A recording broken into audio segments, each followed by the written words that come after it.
ওয়ালাউ আলিমা আল্লাহু ফীহিম খায়রাল লাআসমা'হুম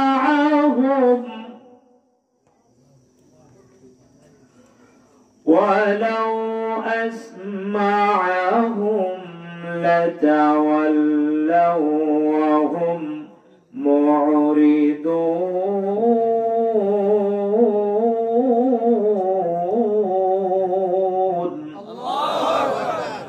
আল্লাহ তাআলা বলছেন, আমি যদি তাদের ক্ষেত্রে জানতাম এই কুরআনুল কারীমের মজলিসে ঢুকলে তাদের সামান্যতম কল্যাণ হবে, আমি তাদেরকে ওখানে প্রবেশ করাতাম।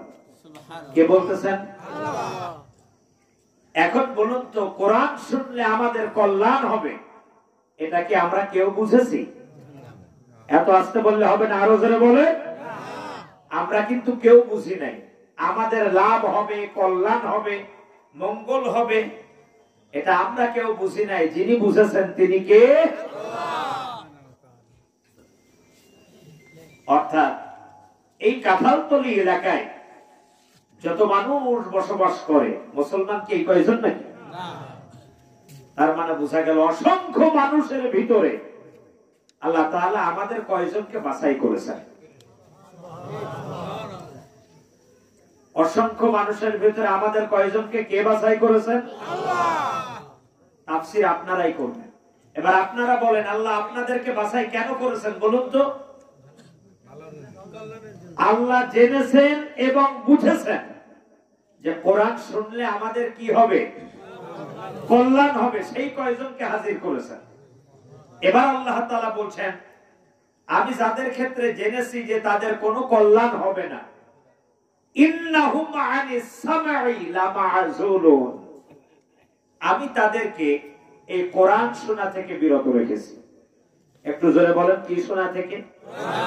এই আয়াতে কারিমার তাফসীর করতে গিয়ে আল্লামা জালালউদ্দিন মুহাল্লি রাহিমাহুল্লাহ তিনি বলেন, লামা'যুলুন, আল্লাহ তাদেরকে আযল করেছেন। আযল শব্দের অর্থ হলো বিরত রাখা। আপনারা একটু জোরে বলবেন যে আল্লাহ তাআলা তাদেরকে কি শোনা থেকে বিরত রেখেছেন? আল্লাহ কেন তাদেরকে কোরআন শোনা থেকে বিরত রেখেছেন বলুন তো এবার সবাই? কল্যাণ হবে না। তাদের কি হবে না? কল্যাণ হবে না, এজন্য বাহির থেকে ঢুকতে দেবেন না। আর এখানে যদি থাকে সেই ধরনের লোক যে কোনো কল্যাণ হবে না, আল্লাহর ফেরেশতারা আস্তে ঘেঁটিটা ধরে বের করে দেবে। তাহলে এখানে যারা কল্যাণময় বান্দা বলে দাবি করতেছেন, আপনারা সবাই কি কল্যাণময় বান্দা? কোরআন থেকে আলোচনা শুনলে আপনার কল্যাণ হবে। নিজের প্রতি নিজের একটা আত্মবিশ্বাস আছে না? কার কার কল্যাণ হবে শেষে হাত তোলেন। হাত তোলে নাই, দেখেন তো কে কে। আলহামদুলিল্লাহ, হাত নামান। তাহলে বোঝা গেল যেখানে যারা হাত তুলেছেন সবাই কল্যাণময় বান্দা, এতে কোনো সন্দেহ লামা'যুলুন। আল্লাহ কাদেরকে বের করে দিবেন? যার কি হবে না? কল্যাণ হবে না। তাহলে বোঝা গেল যত সময় আমি কোরআন থেকে কথা বলবো একজন জায়গা থেকে উঠবেন না। যে উঠবে আমরা বুঝবো সে কল্যাণময় বান্দা। ওঠার আগে হিসাব করবেন। তবে এখানে একটা ছাড় আছে। ছাড়টা কি?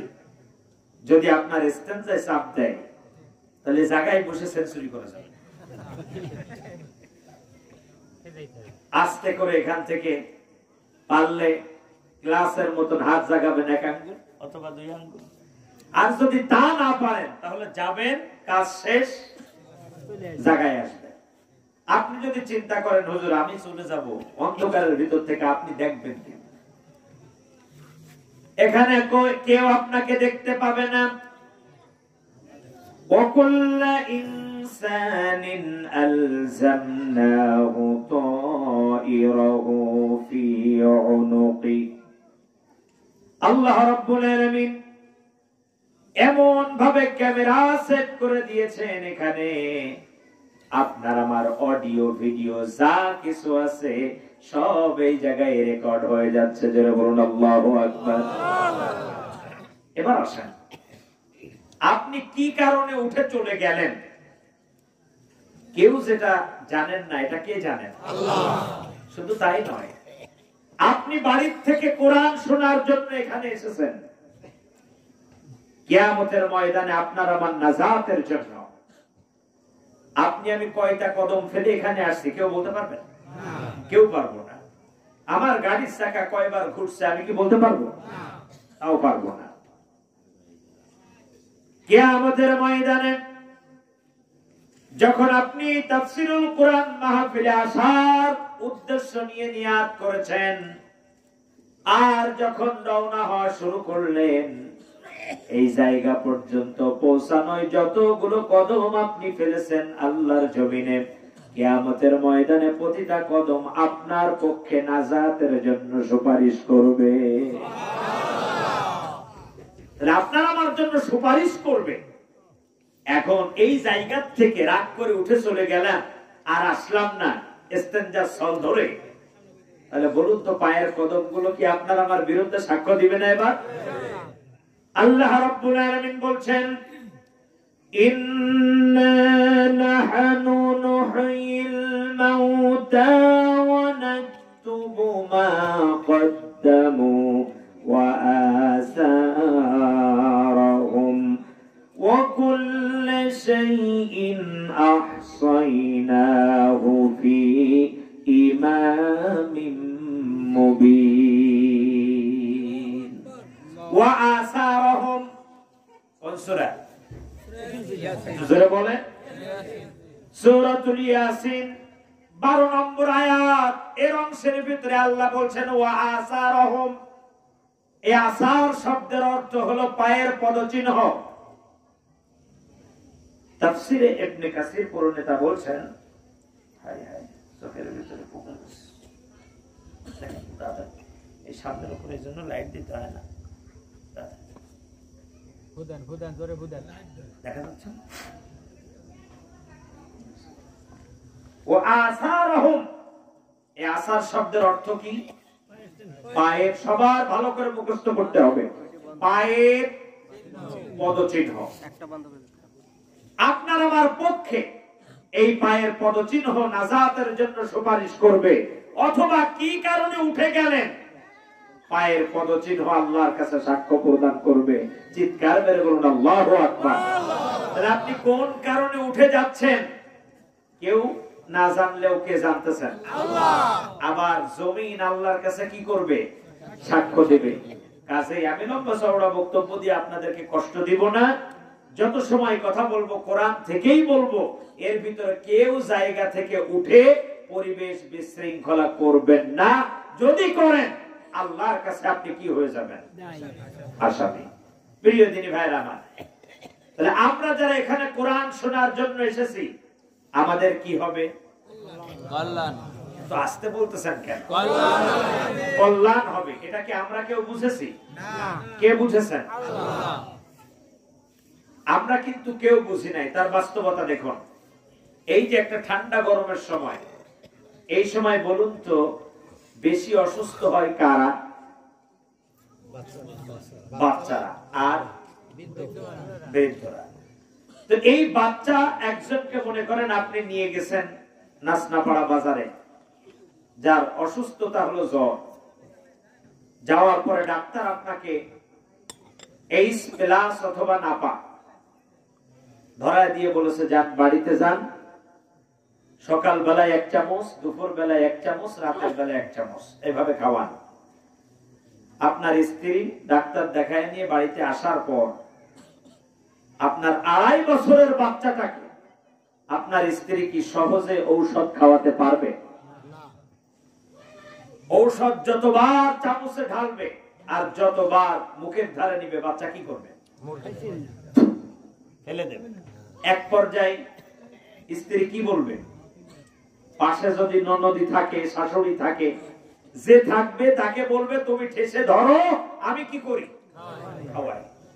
তার মানে ঔষধ খেলে লাভ হবে কার? আর একটু জোরে বলেন। বাচ্চা। বাচ্চা তার কল্যাণ বোঝে নাই, বুঝেছে কি? মা। ঠিক তেমনি কোরআন শুনলে আমাদের কল্যাণ হবে, এটা আমরা কেউ বুঝি নাই। যিনি আমাদেরকে সৃষ্টি করেছেন সেই আল্লাহ বুঝেছেন যে কার কার কল্যাণ হবে, তাদেরকে বাহির থেকে ধরে এই ময়দানে ঠেসে বসায় দিয়েছেন। প্রিয় দিনী ভাইরা, আর তাদেরকে বের করে দিয়েছেন। 2 থেকে 2.5 বছরের বাচ্চারা মার সাথে যদি রান্নাঘরে থাকে, মার রান্নার উপকার হয় না? একটু জোরে বলবেন, বরং ক্ষতি হয়। এজন্য আল্লাহ রাব্বুল আলামিন যাদেরকে দিয়ে এই মজলিস নষ্ট হবে তাদেরকে ঢুকতে দেয় নাই, আর এখানে থাকলে বের করবেন এক এক করে। অপেক্ষা করেন, আপনি সেই কল্যাণময় বান্দার ভিতরে পড়বেন না অকল্যাণের ভিতরে যাবেন, ডিসিশন আপনার। প্রিয় দিনী ভাইয়ের আমার, আসুন আজকে আমি যেখান থেকে আলোচনা করার ইচ্ছা পোষণ করেছি আগে তেলাওয়াত করে নিতে চাই ইনশাআল্লাহ। আরো একটু জোরে বলি ইনশাআল্লাহ। আউযু বিল্লাহি মিনাশ শাইতানির রাজীম। বিসমিল্লাহির রাহমানির রাহিম।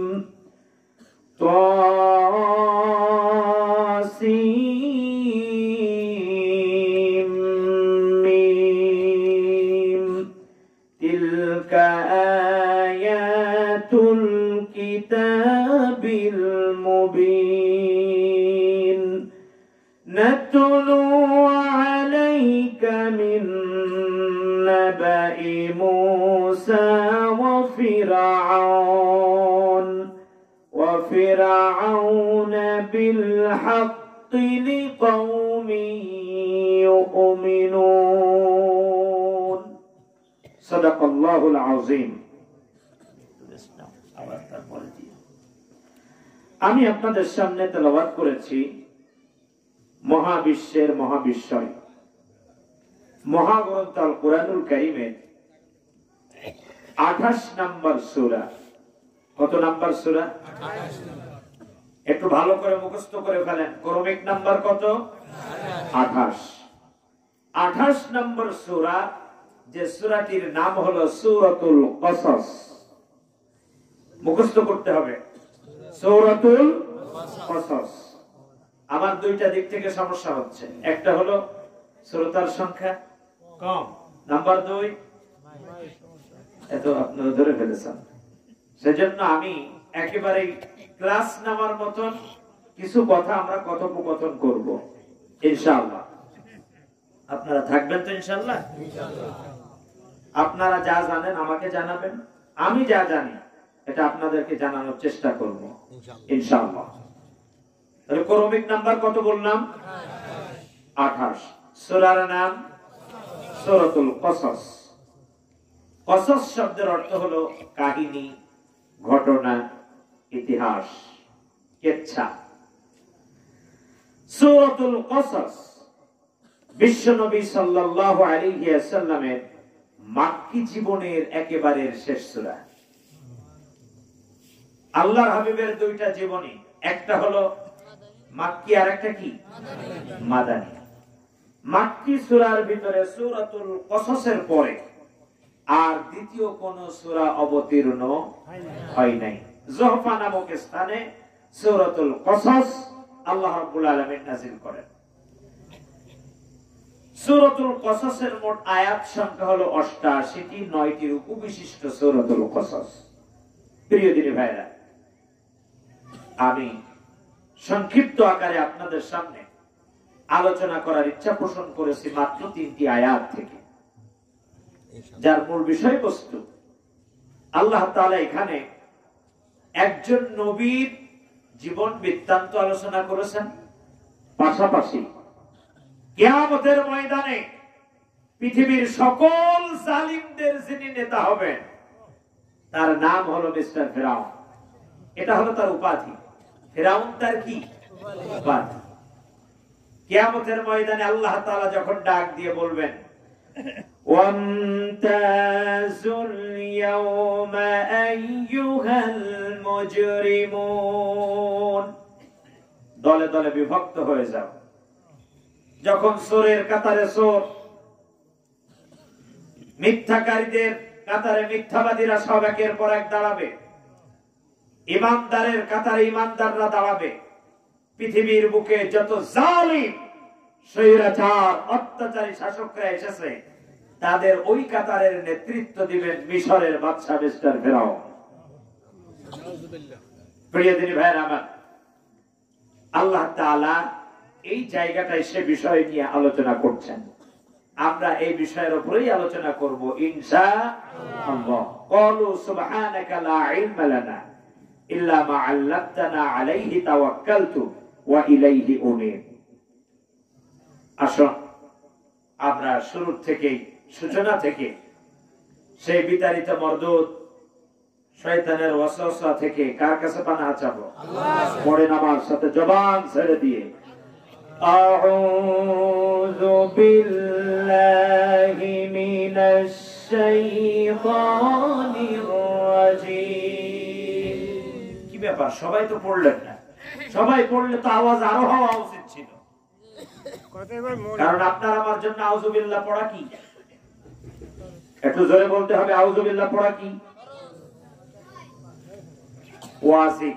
কে করেছেন? আল্লাহ। আল্লাহ রাব্বুল আলামিন বলেন, فَإِذَا قَرَأْتَ الْقُرْآنَ فَاسْتَعِذْ بِاللَّهِ مِنَ الشَّيْطَانِ الرَّجِيمِ। যখন তোমরা কোরআন পড়ো তখন তোমরা অবশ্যই বিতাড়িত মরদুদ অভিশপ্ত শয়তান থেকে একজনের কাছে তোমরা পানাহ চাও। তিনি কে? আল্লাহ। আরো জোরে বলেন, আল্লাহ। তাহলে আপনারা কেন ভালো করে পড়লেন না? কারণ কি? জবান ছেড়ে দিয়ে পুরুষের কণ্ঠে তেলাওয়াত করুন, আউযু বিল্লাহি মিনাশ শাইতানির রাজীম। আমরা বিতাড়িত অভিশপ্ত শয়তান থেকে পানাহ চাই। কার কাছে? আল্লাহর কাছে। এখন শয়তান কয় প্রকার? বুঝে শুনে বলবেন, শয়তান কয় প্রকার? আমরা যে আল্লাহ তাআলার কাছে শয়তান থেকে পানাহ চাই, তাহলে শয়তান কয় প্রকার? মিনাল জিন্নাতি, ভালো করে বলেন, মিনাল জিন্নাতি ওয়ান নাস। শয়তান কয় প্রকার? এক হলো জিন শয়তান, আর এক হলো মানুষ শয়তান। জিন শয়তানদের ভিতরে যখন জিনেরা কোরআনুল কারীম তেলাওয়াত করে, কোরআন একজন আরেকজনকে বোঝায়, তখন জিন শয়তান যারা কোরআন সহ্য করতে পারে না, জিনের ভিতরে যারা শয়তান, ওরা ভালো জিনগুলোকে বাধাগ্রস্ত করে। আর মানুষ শয়তানের ভিতরে যারা কোরআন বিদ্বেষী, কোরআনের তাফসীর হলে পরে তারা কোরআনের মাহফিলে বাধা দেওয়া শুরু করে। যারা বলুন কথা ঠিক না বেঠিক? মানুষ শয়তান যেগুলো ছিল 5ই আগস্ট অটোমেটিক পালায় চলে গেছে। যারা বলুন ঠিক কিনা? সবকিছু লেগেছে নাকি? না।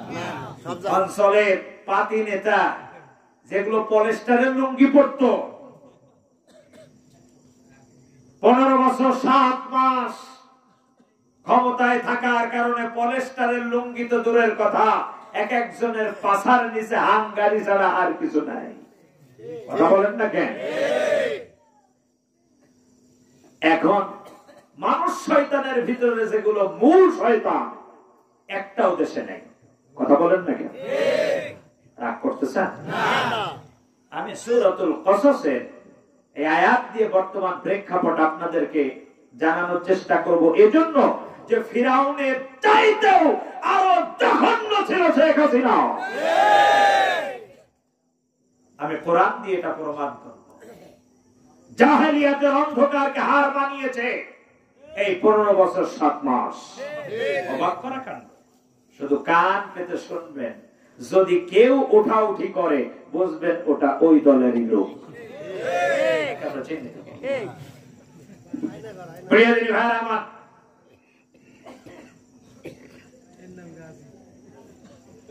এই জালিম। তবে কি মজার বিষয় কি জানেন? যে জায়গার প্রোডাক্ট সেই জায়গায় চলে গেছে। কথা বলেন না কেন? কথা কি আমার না, কথা আমাদের দিনী বোন চাঁপাই নবাবগঞ্জের বাঘিনী সংরক্ষিত আসনের এমপি ছিল, নাম ছিল পাপিয়া। হুজুর আপনি মেহেরবানি করে উপরে আসেন। আমি আমাদের সকলের ওস্তাদ কারি সাহেব হুজুরকে উপরে আনার জন্য আমি বিশেষভাবে অনুরোধ করছি। প্রশ্ন হতে পারে আপনি ওনাকে দিল্লির প্রোডাক্ট কেন বললেন? তার পিতার নাম কি? এই জোরে বলতে হবে। এগুলো রাজনীতির আলোচনা না, এগুলো কোরআন থেকেই জানতেছি যে মানুষ শয়তান থেকে কিভাবে আমরা পানা চাচ্ছি আল্লাহর কাছে। বঙ্গবন্ধু না, ওনার মূল নাম ছিল দেবদাস চক্রবর্তী। ভয় পান বলতে? একটু জোরে বলেন না কেন? ওনার মূল নাম কি? দেবদাস চক্রবর্তী। ওনার নানার নাম ছিল চণ্ডীদাস। কথা বুঝতেছেন? সাথে যদি খাতা কলম থেকে একটু লিখে নেন। কি নাম বললাম? চণ্ডীদাস, যিনি কলকাতা সিভিল কোর্টের উকিল ছিলেন। ওনার মায়ের নাম ছিল গৌরীবালা, পরে নাম হয়েছে সালেহা বেগম। অবৈধ পিতার নাম ছিল অরণ্য কুমার চক্রবর্তী। কথা বুঝতেছেন আমার? অরণ্য কুমার চক্রবর্তী। সৎ বাপের নাম হলো লুৎফর রহমান। প্রিয় দিনী ভাইরা, 3 বছর যখন শেখ মুজিবুর রহমান সাহেবের আব্বার সাথে অর্থাৎ লুৎফর রহমান সাহেবের সাথে যখন বিবাহ হলো সালেহা বেগমে, তখন অটোমেটিক শেখ মুজিবুর রহমান সাহেবের বয়স 3 বছর। কত বছর? 3 বছর। আর একটু জোরে বলেন। 3 বছর। যখন ওনার মা মুসলমান হলো, তার এভিডেভিট নাম্বার হলো 118। যে তারিখে মুসলমান হয়েছিল তারিখ ছিল 10/11/1923 ইংরেজি। কথা বুঝেছেন? এবার আসুন, তাহলে বোঝা গেল যে জায়গার প্রোডাক্ট। একটু জোরে বলেন। তাহলে এখন বাংলাদেশে কিন্তু দেবদাস চক্রবর্তীর অনুসারীরা আর নাই। এখন বাংলাদেশ জামাত ইসলাম, শিবির, বিএনপি, ছাত্র দলের বাংলাদেশ। 15 বছর 7 মাস যেমন শহীদ মতিউর রহমান নিজামী রহমাতুল্লাহ আলাইহি ষড়যন্ত্র করে তাদেরকে শাহাদাত বরণ করানো হয়েছে। কোরআনের পাখি আল্লামা সাইদি রহমাতুল্লাহ আলাইহি তাকে বিষ প্রয়োগ করে শহীদ করা হয়েছে। সালাউদ্দিন কাদের চৌধুরীকে শহীদ করা হয়েছে। অর্থাৎ নির্যাতন শুধু বিএনপি একা হয় নাই, আর জামাত একা হয় নাই, আওয়ামী লীগ ব্যতীত বাংলাদেশের প্রতিটা জনপদের মানুষ নির্যাতনের শিকার হয়েছে। যেমন জামাতের ভাইয়েরা ঘর বাড়ি ছেড়েছে, বিএনপির ভাইয়েরাও ঘর বাড়ি ছেড়েছে। ঠিক কিনা? এভাবে শিবিরের ভাইয়েরা নির্যাতিত হয়েছে, ছাত্র দলের ভাইয়েরাও ঠিক সেইভাবে নির্যাতনের শিকার হয়েছে। কাজেই আওয়ামী লীগ এখন নাই, এটা হলো জামাত আর বিএনপির বাংলাদেশ। দেশটা আমাদেরকেই সাজাতে হবে। সেজন্য আমি এই এলাকার বিএনপি, জামাত, ছাত্রদল, শিবির সকলের কাছে উদার আহ্বান রাখবো, একতাবদ্ধভাবে এই বরগুনা জেলাটাকে সাজানোর শপথ গ্রহণ করুন।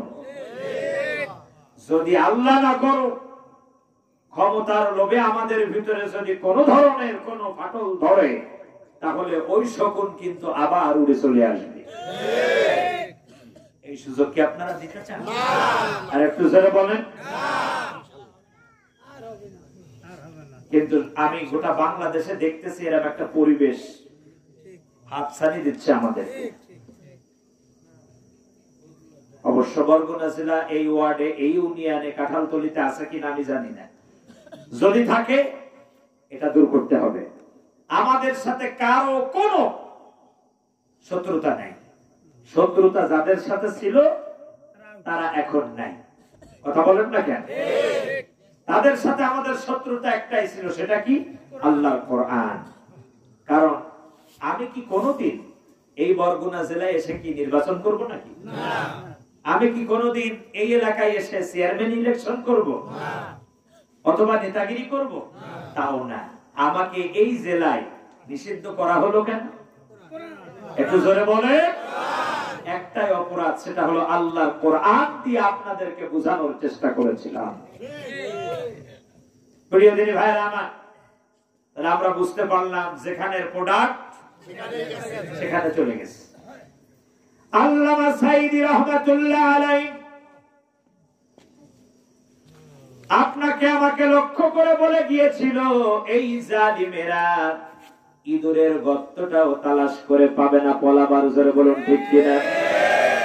পৃথিবীর কোন রাষ্ট্র তাকে নিতে রাজি হয় নাই। অনেকটা লবিং করে একটু বাইরে যাওয়ার মতন সিদ্ধান্ত নিয়েছিল। প্লেনের ভিতরে 8 ঘন্টা বসে থেকে আবার জাগার প্রোডাক্ট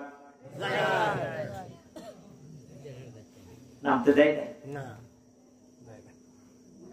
আল্লামা সাঈদী রাহমাতুল্লাহ আলাইহি বলেছিল, বাংলার তাওহীদি জনতা গাছের গোড়া ধরে নাড়া দেবে। তোমরা আগাবাদী, তোমরা যে পড়বা মামু বাড়ি দিল্লি,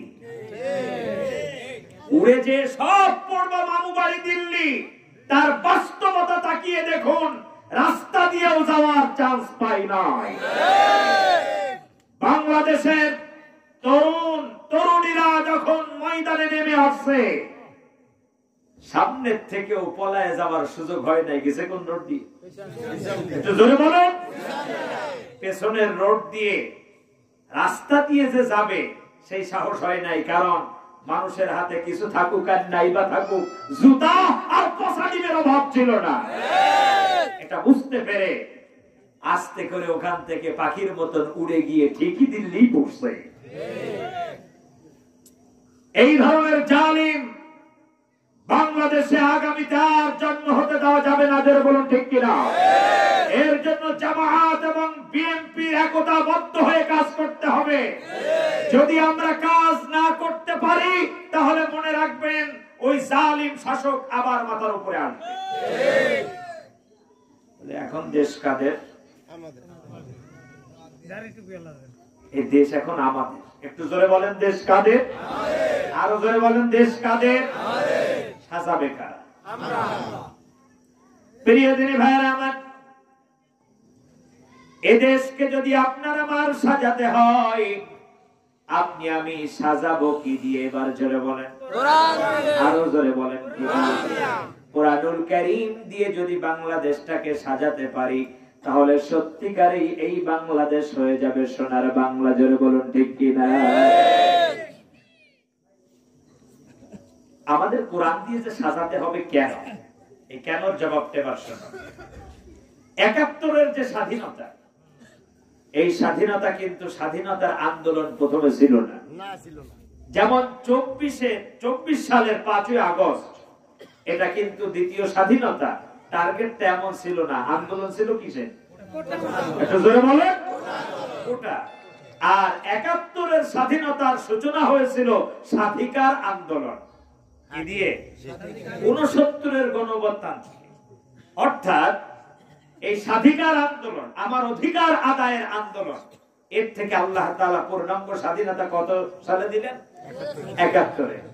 আর কোটা আন্দোলন থেকে আল্লাহ তাআলা ২৪ সালের ৫ই আগস্ট পূর্ণাঙ্গ স্বাধীনতা আল্লাহ আমাদেরকে দান করলেন। এখন এই স্বাধীনতা যদি আমরা রক্ষা না করতে পারি, আল্লাহর কাছে আমাদের জবাবদিহিতা আছে না নাই? আরো ধরে বলেন, আছে না নাই? তাহলে মানুষ শয়তান কোরআনের মাহফিলে বাধা দেবে, এরা মানুষ শয়তান কি এখন আর আছে? আরো ধরে বলেন, আছে? আমরা আশাবাদী নেই। প্রিয় দিনী ভাইয়ের আমার, আল্লাহ রাব্বুল আলামিন সেজন্যই বললেন, তোমরা যখন কোরআনুল কারীম তেলাওয়াত করবে, শুনবে, একজনের কাছেই তোমরা আশ্রয় চাবে, তিনি কে? আল্লাহ। এবার তাহলে জবানটাকে ছেড়ে দিয়ে সবাই আমার সাথে আবার পড়েন, আউযু বিল্লাহি মিনাশ শাইতানির রাজীম, বিসমিল্লাহির রাহমানির রাহিম, তাসিম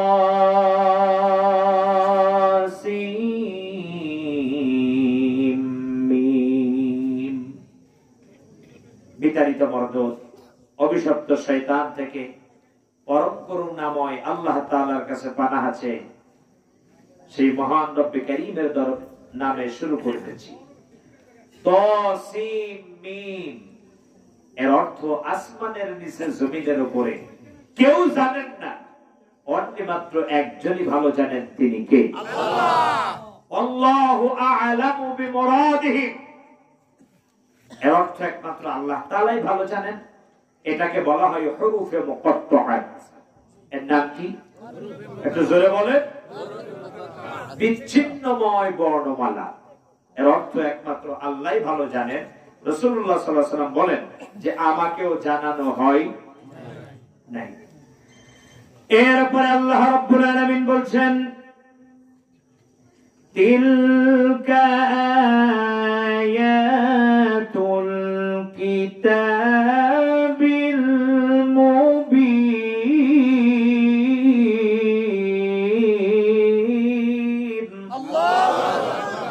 এগুলো সুস্পষ্ট কিতাবের আয়াত। প্রিয় দিনী ভাইয়েরা, একটু বুঝার জন্য বলছি, একটু ভালো করে খেয়াল করবেন। সুস্পষ্ট কিতাবের এক একটা আয়াত আপনার আমার জন্য এক একটা আইন, এক একটা দলিল। আয়াত মানে চিহ্ন, নিদর্শন, মুআজিজা। তাহলে আপনার আমার কাছে এক একটা আয়াত যদি এক একটা চিহ্ন আর এক একটা নিদর্শন হয়, তাহলে রাসূলুল্লাহ সাল্লাল্লাহু আলাইহি ওয়াসাল্লামের সময় এই আয়াতে কারিমার আইন যা ছিল আপনার আমার জন্য, একটু জোরে বলেন, রাসূলুল্লাহ সাল্লাল্লাহু আলাইহি ওয়াসাল্লামের সময় নামাজ কয় ওয়াক্ত ছিল? 5 ওয়াক্ত। এখন কয় ওয়াক্ত? 5 ওয়াক্ত।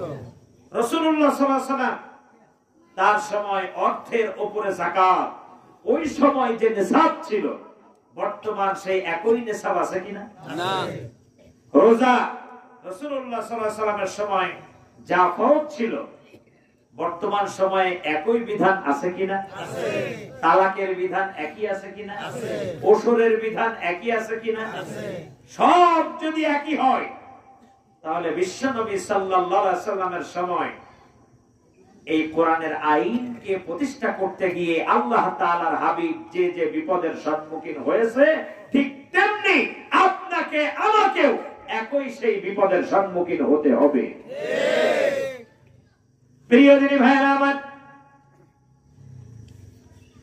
আল্লাহর হাবিব রাহমাতাল লিল আলামিন কোরআনুল কারীমের আইনকে যখন বাস্তবায়নের জন্য প্রচেষ্টা শুরু করে দিলেন, বিশ্বনবী সাল্লাল্লাহু আলাইহি ওয়াসাল্লাম কাবার চত্বরে দাঁড়িয়ে তেলাওয়াত করছেন, ওয়া আন্নাহু লাম্মা ক্বামা আবদুল্লাহি ইয়াদউহু কাদু ইয়াকুনুনা আলাইহি লিবাদা। আল্লাহর হাবিব নামাজ দাঁড়িয়ে যখন এই আয়াতে কারিমা সূরাতুল জিন আয়াত নাম্বার 19 যখন তেলাওয়াত করছেন, ওয়া আন্নাহু লাম্মা ক্বামা আব্দুল্লাহ, আল্লাহর সামনে যখন দাঁড়িয়ে আল্লাহর হাবিব ঘোষণা করলেন, আয় আল্লাহ, আমি তোমার বান্দা, তুমি ব্যতীত আর কারো সামনে এই মাথা আমি নত করব না। পেছনে ছিলেন একদিকে বিশ্বনবী সাল্লাল্লাহু আলাইহি ওয়াসাল্লামের প্রিয়তমা স্ত্রী খাদিজা, আর ছিলেন সাইয়েদনা আলী রাদিয়াল্লাহু তাআলা। দুইজন পেছনে মুক্তাদি। আল্লাহর হাবিব রাহমাতাল লিল আলামিন যখন রুকু অবস্থায়, আল্লাহর হাবিব যখন ঘোষণা করলেন কামা আব্দুল্লাহ, আবু জাহেল, আবু লাহাব, উতবা, সাইবা 14 জন কাফের নেতা বিশ্বনবী সাল্লাল্লাহু আলাইহি ওয়াসাল্লামের গলার ভিতরে রশি লাগিয়ে দিলেন। আল্লাহর হাবিব রাহমাতাল লিল আলামিনের গলায় রশি যখনই লাগিয়ে দিয়ে টান দিলেন, বিশ্বনবী সাল্লাল্লাহু আলাইহি ওয়াসাল্লাম সিজদা করে পড়ে গেলেন। 3.5 মণ ওজনের উটের নাড়ি ভুঁড়ি আল্লাহর হাবিব রাহমাতাল লিল আলামিনের মাথার উপরে চাপিয়ে দিয়েছে। বিশ্বনবী সাল্লাল্লাহু আলাইহি ওয়াসাল্লামের জিহ্বা মুবারক বেরিয়ে গেছে। আল্লাহর হাবিব মৃত্যুর সম্মুখীন হয়ে গেছেন। এমন সময় এই সংবাদ পৌঁছাতে পৌঁছাতে সাইয়েদনা আবু বকর রাদিয়াল্লাহু তাআলা আনহুর কানে পৌঁছে গেছেন। প্রিয় দিনী ভাইরা আমার, কোরআনুল কারীম কি আপনাকে আমাকে শিক্ষা দিল দেখেন। আজকের যাই কোরআনুল কারীমের দাওয়াত সঠিকভাবে দিয়েছে, আল্লাহর হাবিব যখন বলেছিলেন কাবা আব্দুল্লাহ, এই ঘোষণা দেওয়ার কারণে গলার ভিতরে রশি পরিয়েছিল। কোরআনের মুজাদ্দিদরা যখনই একই কথা বলেছেন, আল্লাহ ছাড়া কারো সামনে মাথা নত করা যাবে না, এক একজন মুজাদ্দিদকে বিনা অপরাধে তাদেরকে ফাঁসির রশিতে ঝুলিয়ে ফ্যাসিস্ট জালিম সরকার তাদেরকে শহীদ করে দিয়েছে। আল্লামা সাইদি রহমাতুল্লাহ আলাইহিকে হার্ট অ্যাটাকের নামে নাটক করে তাকে বিষ প্রয়োগের মাধ্যমে শহীদ করে দিল। আল্লাহর হাবিব যেমন তার গলায় রশি পরানো হয়েছিল কোরআনের কারণে, ঠিক তেমনি আপনার আমার প্রিয় রাহবারদেরকেও রশির দড়িতে জীবন দেওয়া লেগেছে একই কারণে। চিৎকার মেরে বলুন কথা ঠিক কিনা? এটা তো হবে। মনে করেন এই মুহূর্তে আমার জাকির ভাই ওই যে মাইকে স্পর্শ করে ইন্তেকাল করেছেন, জাকির ভাই ছিল না? সগীর ভাই। আমি এখনো মনে রেখেছি, দেখেন ভুলে যায়নি। সগীর মল্লিক ভাই, এখন যদি আল্লাহ না করুক আমার এমন হয়, দেখা গেল এখানে আমি স্পর্শ করেছি, আমার বিদ্যুতে ধরেছে, হুজুর সাথে সাথে আমাকে বাঁচানোর জন্য সে যদি আমাকে স্পর্শ করে, বিদ্যুৎ তাকে ছেড়ে দিবে যে না, তিনি একজন আল্লাহর ওলি মানুষ, গাজী আলামিনের মতো অসংখ্য আলেমদের মুরব্বী তিনি, কাজে বিদ্যুৎ তাকে স্পর্শ করবে না, এমন কিনা? হুজুরকে যদি বিদ্যুৎ স্পর্শ করে, হাফেজ সাহেব হুজুর যদি সাথে সাথে হুজুরকে বাঁচানোর জন্য স্পর্শ করে, তাকে ধরবে কিনা? এভাবে যদি আপনারা এক এক করে ধরতে থাকেন, সবাইকে ধরবে। ঠিক তেমনি আল্লাহ হাবিব রাহমাতাল লিল আলামিন কামা আব্দুল্লাহ যখনই ঘোষণা দিয়েছেন, তার গলায় যেমন রশি পড়ছে, ঠিক তেমনি একই ভাবে যারা এই ঘোষণা দিবে দুনিয়াতে, তাদের গলায় রশি পড়বে, এতে কোনো সন্দেহ নাই। প্রিয় দিনী ভাইরা আমার, এক পর্যায়ে যখন সাইয়েদনা আবু বকর রাদিয়াল্লাহু তাআলা আনহুর কানে সংবাদ চলে গেল, বিশ্বনবী সাল্লাল্লাহু আলাইহি ওয়াসাল্লামের জিভ বেরিয়ে গেছে। আল্লাহর হাবিব মাথা উঠাতে পারেন না। সাইয়েদনা আবু বকর রাদিয়াল্লাহু তাআলা আনহু আর দেরি না করে সাথে সাথে অস্ত্র নিয়ে চলে এসে বলছে, একটাই মাত্র তাকবীর ধ্বনি দিয়েছে, লিল্লাহি তাকবীর, কাফের নেতারা সব ময়দান থেকে পলায়ে চলে গেছে। ঠিক তেমনি 5ই আগস্ট যখন বাংলার ছেলেমেয়েরা সব বুঝতে পেরেছে, জামাতের ব্যানারে যখনই জালিম ফ্যাসিস্টের বিরুদ্ধে ময়দানে আসা হয়, গুলি করে মামলা দিয়ে ঘরে উঠায় দেয়, যখনই ছেলেমেয়েরা বুঝতে পেরেছে বিএনপির ভাইরা যখনই ময়দানে আসে তাদের নামে মিথ্যা মামলা হামলা দিয়ে তাদেরকেও ঘরে উঠায় দেয়। কোটা আন্দোলনের নামে লিল্লাহে তাকবীর দিয়ে তারা আবু বকরের মতন এই বাংলাদেশ থেকে হাসিনাকেও তাড়িয়েছে।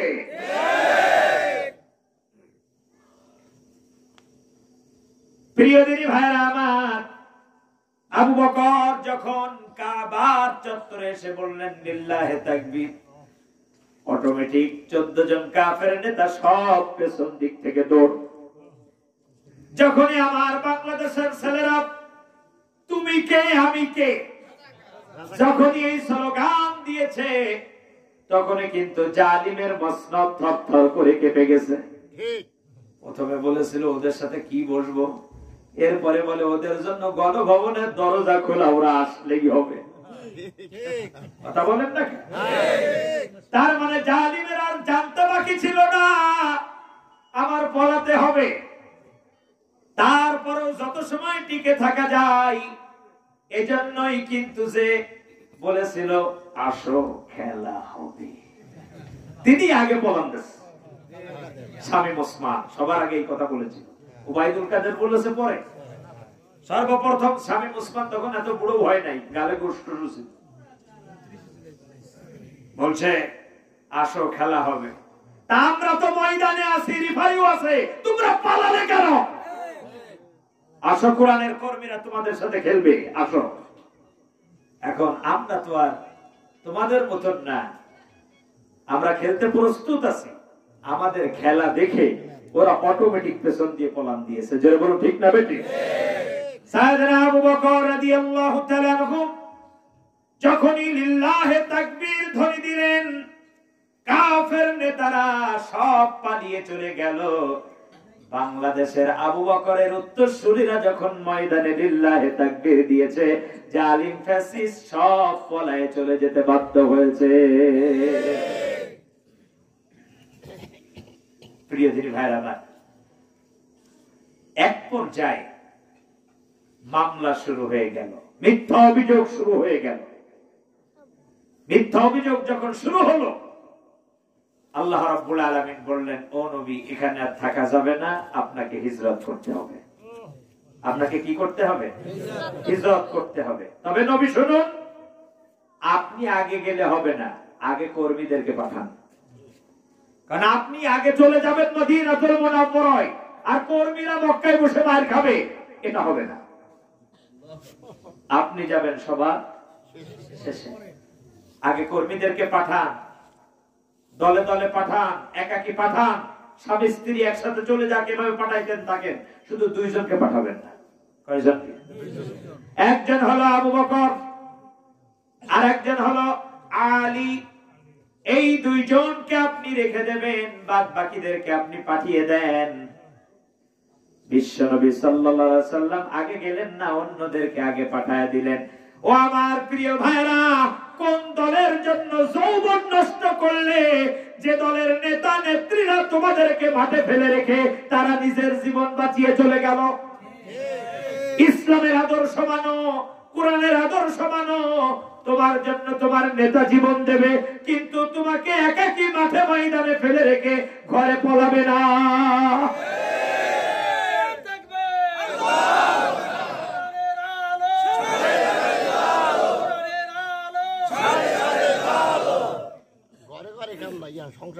প্রিয় ভাইরা,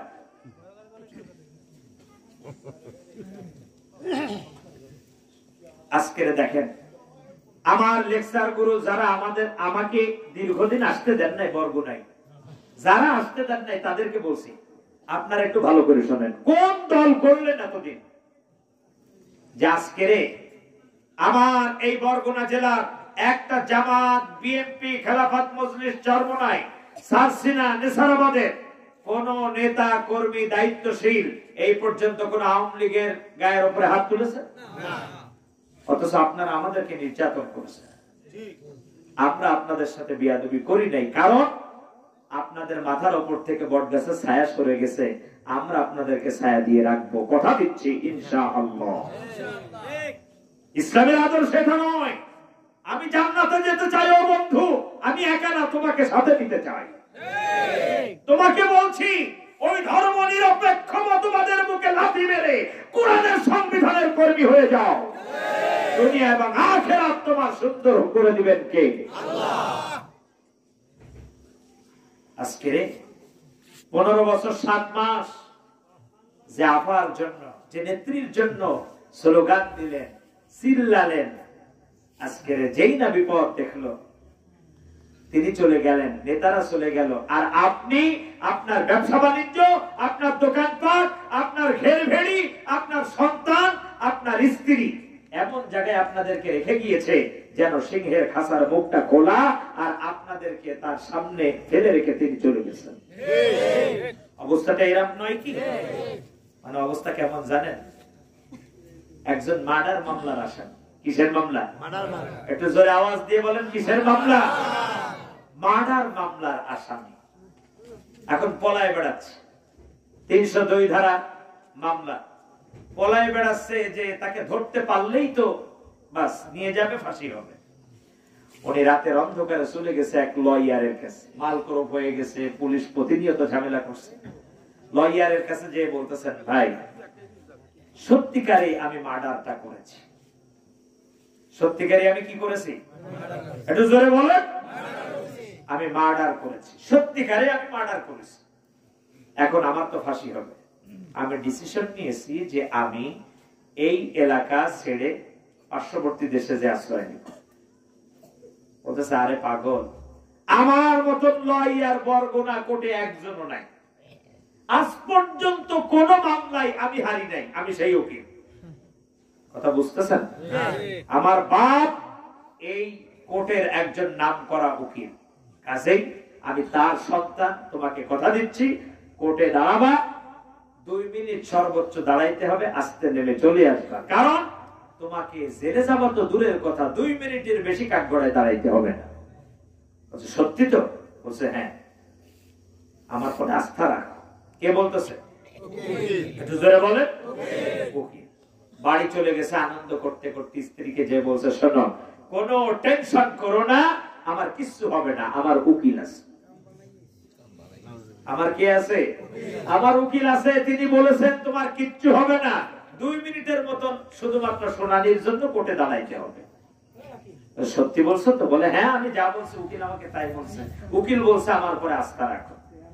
আজকে যারা আমলিক করেছিলেন তারা আস্থা রেখেছিল, এটা হলো শেখ মুজিবের কন্যা, সব একদিকে এ পলানো জাত না। কথা বলেন না কেন? আস্থা ছিল কার উপর? আপার উপর। জোরে বলেন, কার উপর? আপার উপর। আবার কোন কোন কর্মীকেও বলতে শুনেছি যে মরার আগে শেখ হাসিনা নামবে না। কত সাল? আর একটু জোরে বলে। একই কথা কিন্তু শয়তানও বলছিল, মানে ক্ষমতায় স্থায়ী ভাবে থাকতে চাই শয়তানের বোন যেগুলো, সেইগুলা। শয়তান আল্লাহ তাআলাকে বলেছিল, ক্বালা রাব্বি ফাআনজিরনি ইলা ইয়াউমি ইউবআসুন। শয়তান আল্লাহকে আরজ করেছিল, আল্লাহ তুমি আমাকে ক্ষমতা দাও। আল্লাহ বলল, কয়দিন? 41 সাল। আল্লাহ তুমি আমাকে কিয়ামত পর্যন্ত তুমি আমাকে কি দাও? ক্ষমতা দাও। সেই জন্য ওবায়দুল কাদের বলছিল না যে না, আমার নেত্রী শেখ হাসিনা আল্লাহর পক্ষ থেকে বাংলাদেশের জন্য রহমত বলছিল না? আল্লাহ তাকে নিজেই ক্ষমতায় রেখে দিয়েছে।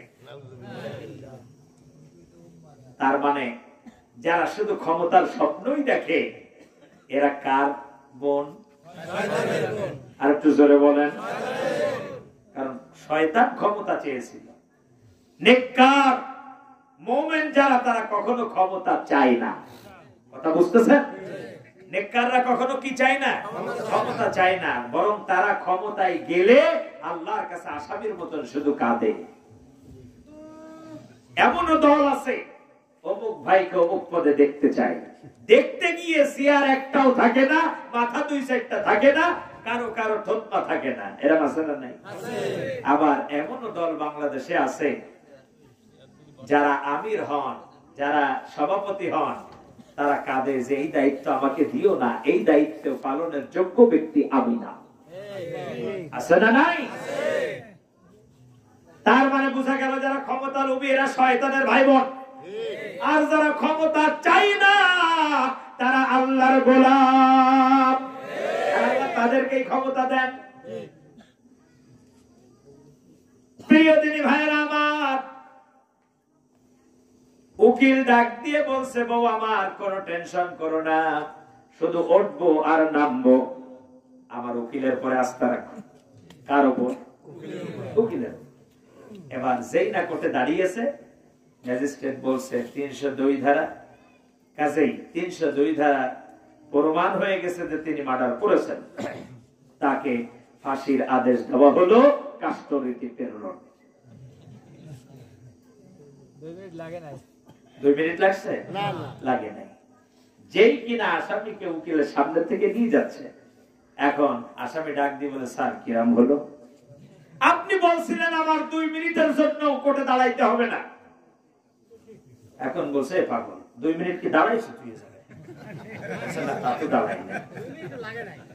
এবার সব প্রত্যেকটা মামলার এক একটা মেরিট আছে, এক একটা সময় আছে। মার্ডার করছো, কাজেই ভিতরে যাও, পিসি থেকে কিছু টাকা পয়সা দেবো নাকি? বলে না, লাগবে না। তো ভিতরে যে ভালো মন্দ খা, আমি দেখতেছি, আমি আসি তোর সাথে, টেনশন নেই। চলে গেছে। জেলের ভিতরে যাওয়ার পর ভিতরে যখন ঢুকছে, প্রথম দিন নিয়ে রাখছে হলো আবদানিতে। যেহেতু ফাঁসির আসামি, তাকে পাঠিয়ে দিয়েছে কন্ডেম সেলে। কোন জায়গায়? কন্ডেম সেলে। এখানে কন্ডেম সেলে গেছেন কেউ? আমি একাই আছি না। আমি যতবার ভিতরে গেছি প্রতিবারই আমাকে কন্ডেম সেলেই রাখছে, যেখানে ফাঁসির আসামি। কঠিন আকারে পক্স হলো। পক্সের সময় আদালতে জামিন ধরলো। ধরার সাথে সাথে নথিপত্র দেখে বলতেছে, একে নির্দিষ্ট একটা কক্ষে একাকে রাখতে হবে কন্ডেম সেলে, তারপরেও জামিন দেওয়া যাবে না। সারা গায়ে পক্স, একেবারে পুষে গেলাম, এরকম অবস্থা। আল্লাহ হেফাজত করেছে, আর না তো দেখা হতো না। প্রিয় ভাইয়েরা, আমি যে ঘরটায় ছিলাম, সেই ঘরটার দৈর্ঘ্য প্রস্থ ছিল 7.5 ফিট বাই 5.5 ফিট। এতটুকুনের ভিতরে আমরা 5 জন থাকতাম। বাথরুম যেটা ছিল, মজার বিষয় হলো এটা, যে বাথরুম করতে বসলে মাথা এখান থেকে একটু দেখা যেত, এরম জায়গা। যারা কন্ডেম সেলের ভিতরে গেছেন দেখবেন, এই কন্ডেম সেলের দরজা আটকানোর পরে আকাশ ছাড়া আল্লাহর জমিনের আর কিচ্ছু দেখা যায় না। এরকম জায়গায় দীর্ঘ টাইম আল্লাহ রেখেছেন। তার মানে আর এক আয়না ঘর। কথা বুঝতেছেন? আর এক কি? আর এক আয়না। প্রিয় দিনী ভাইয়েরা, এখন যারা কোন প্রসঙ্গে যাব না, টাইম বেশি হয়ে যাবে, তাইলে মূল কথা বলতে পারবো না। উকিল ডাক দিয়ে বলছে, কোথায় যাও? ভিতরে যাও, ভালো মন্দ খাও, আমি দেখতেছি, আমি পেছনে আসি, তোর কোনো ভয় নাই। চলে গেছে। আমদানি ভবন থেকে পরের দিন পাঠিয়ে দিয়েছে কন্ডেম সেল। কন্ডেম সেলে যাওয়ার পরে ওই জায়গায় আরো কিছু আসামি আছে। তারা বলছে, এই সত্যি কি মার্ডার করছো? বলে, হ্যাঁ মার্ডার তো করছি। তোর হাজিরা দেওয়ার দরকার কি ছিল? বলে, আমি এমন উকিলকে ধরছি, সে বলছে আমার কিচ্ছু হবে না। আমার কি হবে না?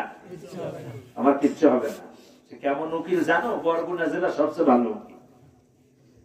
কিছুদিন পরে যখন জজ কোর্টে মামলা চলে গেছে, জজ সাহেব বলছেন ম্যাজিস্ট্রেট কোর্টের আদেশই বহাল থাকবে। তার মানে কি? বলে এখন যেই না উকিলের সামনে থেকে নিয়ে যাচ্ছে, বলছে, স্যার কিরাম হলো? আপনি বলছিলেন 2 মিনিট, সে জায়গায় আমার অলরেডি 2 মাস হয়ে গেছে।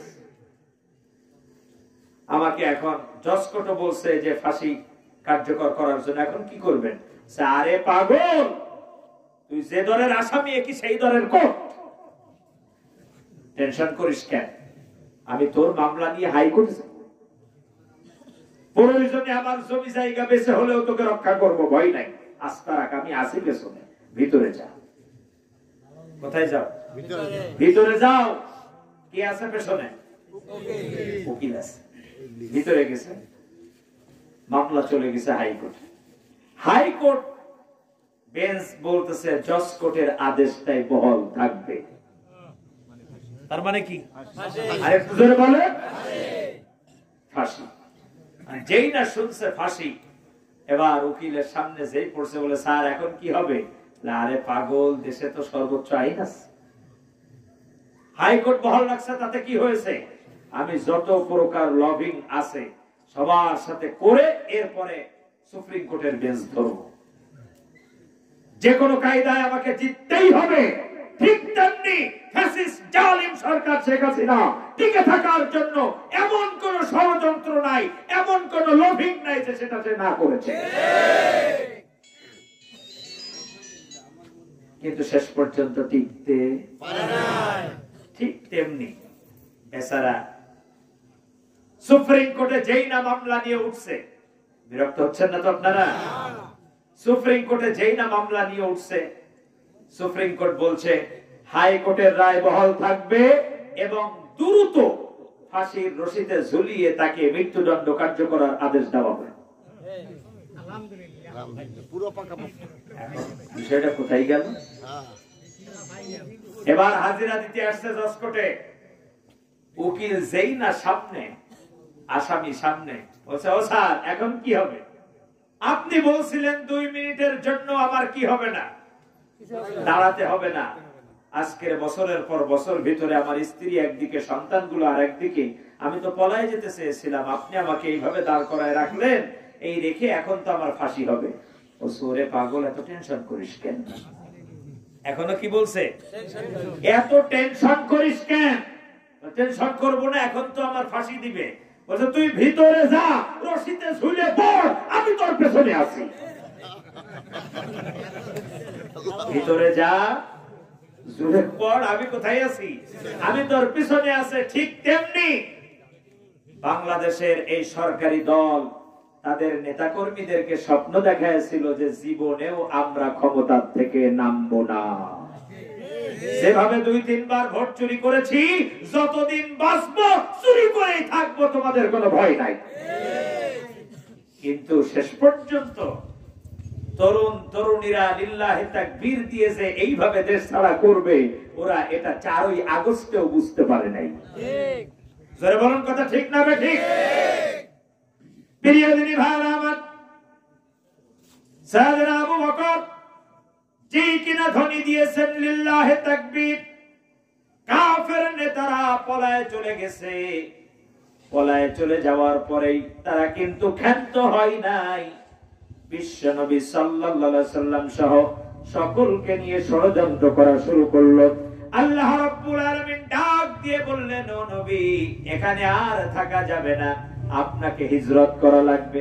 কি করা লাগবে? হিজরত। তবে আগে আপনি যাবেন না, আগে যাবে কারা?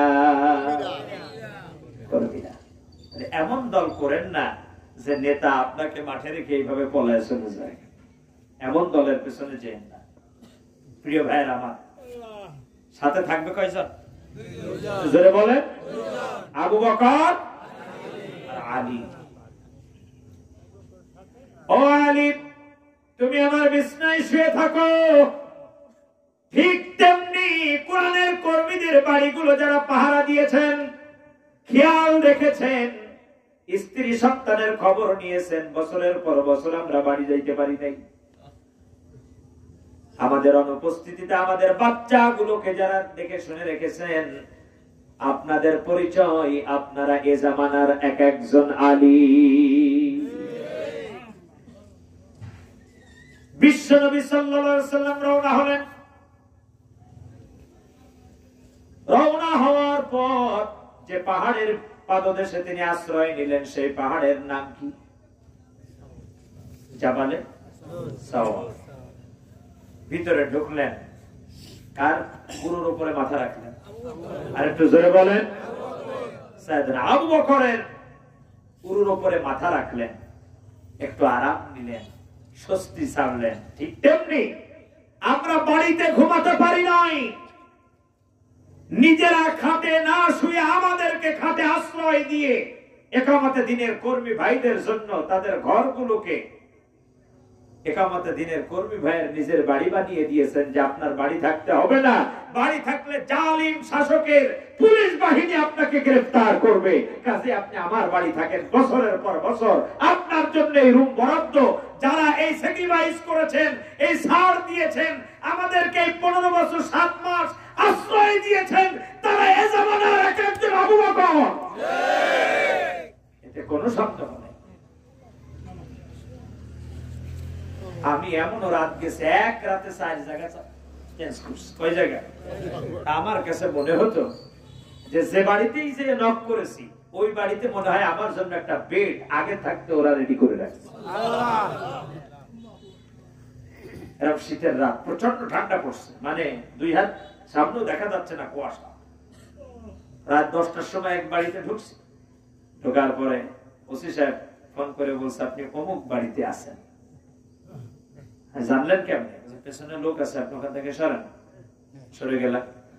একটু পরে রাত তখন প্রায় 12:30, দারোগা একজন ফোন করে বলতেছে আমরা গেটের সামনে আছি, আপনি যে বাড়িতে আছেন।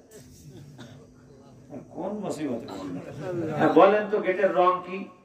কাঠালি কালার দিয়ে ডিজাইন করা, সাদা, তার পাশে ফুল করা, আর কাম শ্বাস বলাবো কোন সাইড দিয়ে তাই বলেন।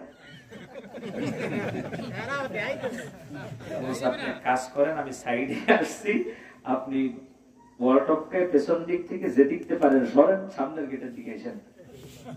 ওখান থেকে সরে গেলাম। রাত বাজে 2টা, দেখি ফোন বেজে উঠছে। কি বাজে কে? আপনি আরেক দারোগা, আপনি এখন যে বাড়িতে আছেন ওই বাড়ির গেটের রং হলো নীল। যাবো কই? আমি শেষ পর্যন্ত বললাম আমি বেরোয় আসতেছি, আমি আমার থানা আমির সাথে কয়েকজন আছে, আমরা বেরোয় আসতেছি, অ্যারেস্ট করেন, আর পারতেছি না। আচ্ছা ভাই রে, এখন অ্যারেস্ট করলে রাতের বেলায় খরচের খাতায় যেতে পারেন, চলে যান তাড়াতাড়ি এখান থেকে। চলে গেলাম। এভাবে করে 4 বার। আমার দাদি ইন্তেকাল করেছে, দাফন শেষ করে পারি নাই, থানার থেকে ফোন, তাড়াতাড়ি ওকে বাড়ি থেকে সরে যেতে বল। এই গত ঈদের সময় রাত 12টার সময় ঢুকছি মার সাথে দেখা করতে। রাত 12টায় ঢুকছি, 12:16 সময় বেরোয় চলে গেছি। দিনে আসার সুযোগ পাইনি। প্রিয় দিনী ভাইরা, আপনাদের কাছে আমার প্রশ্ন, মুহাম্মদ সাল্লাল্লাহু আলাইহি ওয়াসাল্লাম কি কারো জায়গা জমি দখল করছেন? কারো উট দুম্বা ধরে নিয়ে গিয়েছেন? যাই নাই। অপরাধ? আর একটু জোরে বলেন। কোরআনুল কারীম দিয়ে মানুষকে আহ্বান করা, এটাই ছিল অপরাধ। এই একটা মাত্র অপরাধের কারণে বিশ্বনবী সাল্লাল্লাহু আলাইহি ওয়াসাল্লামের বয়স তখন 53। এই 53 বছর বয়সে সাইয়েদনা আবু বকরকে সাথে নিয়ে তিনি হিজরত করে চলে গেলেন। এখানেই শেষ নয়, আরো কষ্ট দিলেন। আবু লাহাব, উতবা, সাইবারা জানতো মুহাম্মদ সাল্লাল্লাহু আলাইহি ওয়াসাল্লামকে কষ্ট দিতে গেলে তার সন্তানদেরকে কষ্ট দিতে হবে। আবু লাহাবের ঘরে মুহাম্মদ সাল্লাল্লাহু আলাইহি ওয়াসাল্লামের মেয়ে জয়নব, এই জয়নব রাদিয়াল্লাহু তাআলা আনহা আবু লাহাবের পুত্রবধূ। কার পুত্রবধূ? আবু লাহাব। উতাইবার স্ত্রী ছিল হলো জয়নব। কার স্ত্রী? উতাইবা। বিশ্বনবী সাল্লাল্লাহু আলাইহি ওয়াসাল্লাম হিজরতের মাত্র 4 দিন আগে আল্লাহর হাবিব হেঁটে যাচ্ছেন, তাকে যুবক ছেলেরা রাসূলুল্লাহ সাল্লাল্লাহু আলাইহি ওয়াসাল্লামের সামনে গালিগালাজ শুরু করেছে। কি করতেছে? আমার প্রশ্ন আপনাদের কাছে, আল্লাহর হাবিব কি এই যুবক ছেলেদের কোনো ক্ষতি করেছিলেন? না, কোনো ক্ষতি করে নাই। ঠিক তেমনি ওই শাহবাগ চত্বরে আলেমদেরকে নিয়ে যে গালিগালাজ করা হয়েছে, এই আলেমদের কাছে যে যুবকরা চিল্লাপাল্লা করেছে, গালি দিয়েছে, এই আলেমদের সংস্পর্শে জীবনেও আসার সুযোগ পাই নাই। ক্ষতি করা তো দূরের কথা, অথচ গালি দিয়েছে। অপরাধ তাদের কোরআনের কথা বলে, একটু জোরে বলেন কিসের কথা বলা? কোরআনুল কারীমের কথা বলা, এটাই ছিল অপরাধ। আল্লাহর হাবিব রাহমাতাল লিল আলামিনকে গালিগালাজ করছে। বিশ্ব নবী সাল্লাল্লাহু আলাইহি সাল্লাম তাকিয়ে দেখলেন এই যুবকদের ভিতরে তার জামাই উতাইবাও রয়েছে। আল্লাহর হাবিব কিচ্ছু বললেন না, বলে আস্তে করে চলে গেলেন মেয়ের বাড়িতে। যে দেখলেন হাত পায়ে পিটানির দাগ, চোখের নিচে কালো হয়ে গেছে। রাসূলুল্লাহ সাল্লাল্লাহু আলাইহি ওয়াসাল্লাম প্রশ্ন করলেন, মারে তোমার এই অবস্থা কেন? জয়নব রাদিয়াল্লাহু তাআলা আনহা ডাক দিয়ে বললেন, আব্বা জান আমার কিচ্ছু হয় নাই, এই দাগ হয়েছে এমনি এমনি। কারণ জয়নব চিন্তা করলেন, এখন যদি আমি বলে দেই আব্বা আমাকে ওরা নির্মম ভাবে আঘাত করেছে, আব্বাজি কষ্ট পাবে, এজন্য কষ্টের কথা বললেন না। বললেন আব্বা কিচ্ছু না। কিন্তু বিশ্ব নবী সাল্লাল্লাহু আলাইহি ওয়াসাল্লামের বুঝতে আর বাকি নাই। আল্লাহর হাবিব তার 4 দিন পরে হিজরত করে চলে গেলেন। আমার মা বোনেরা আপনাদেরকে বলছে একটু ভালো করে খেয়াল করেন, অল্প একটু স্বামীর সাথে খুনসুনি বাঁধলে বাপের বাড়ি চলে যান, অথচ শিক্ষা গ্রহণ করেন জয়নব থেকে। এত পিটানি খাইলেন, তারপর আল্লাহর হাবিবের কাছে বললেন না। আর শ্বশুর বাড়ি যা হয় সব পুট পুট পুট পুট করে সব বলে দেয়। অবশ্য আমাদের কাঠালিয়া থানায় এরকম লোক নাই। এই ধরনের কোন মহিলা এলাকায় আছে?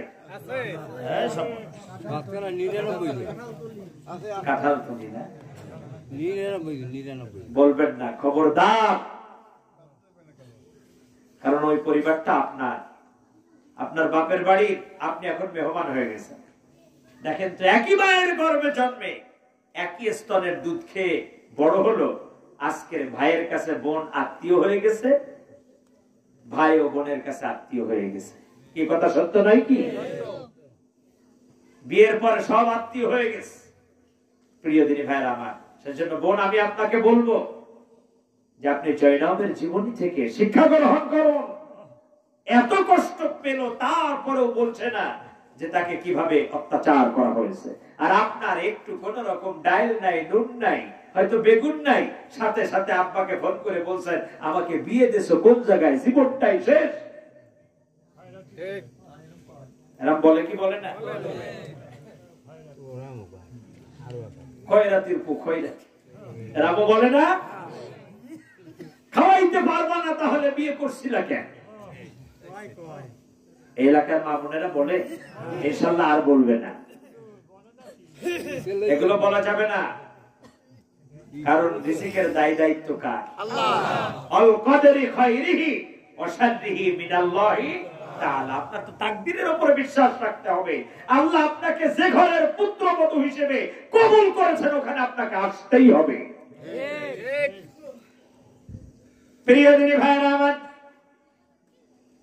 জয়নব রাদিয়াল্লাহু তাআলা আনহা, আমি কিন্তু এই সূরা নাজিলের প্রেক্ষাপট বলতেছি, এখনো মূল তাফসীরে যাই নাই।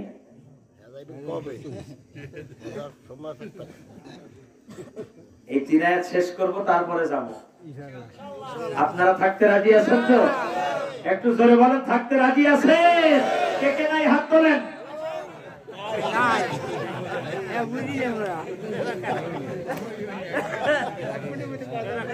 সবাই থাকতে রাজি আছে না ইনশাআল্লাহ? কারণ সেই 16 সাল আর এই 24 সাল কয় বছর হয়? 9 বছর হয় না? 16 আর ওই 5 আর এই 4,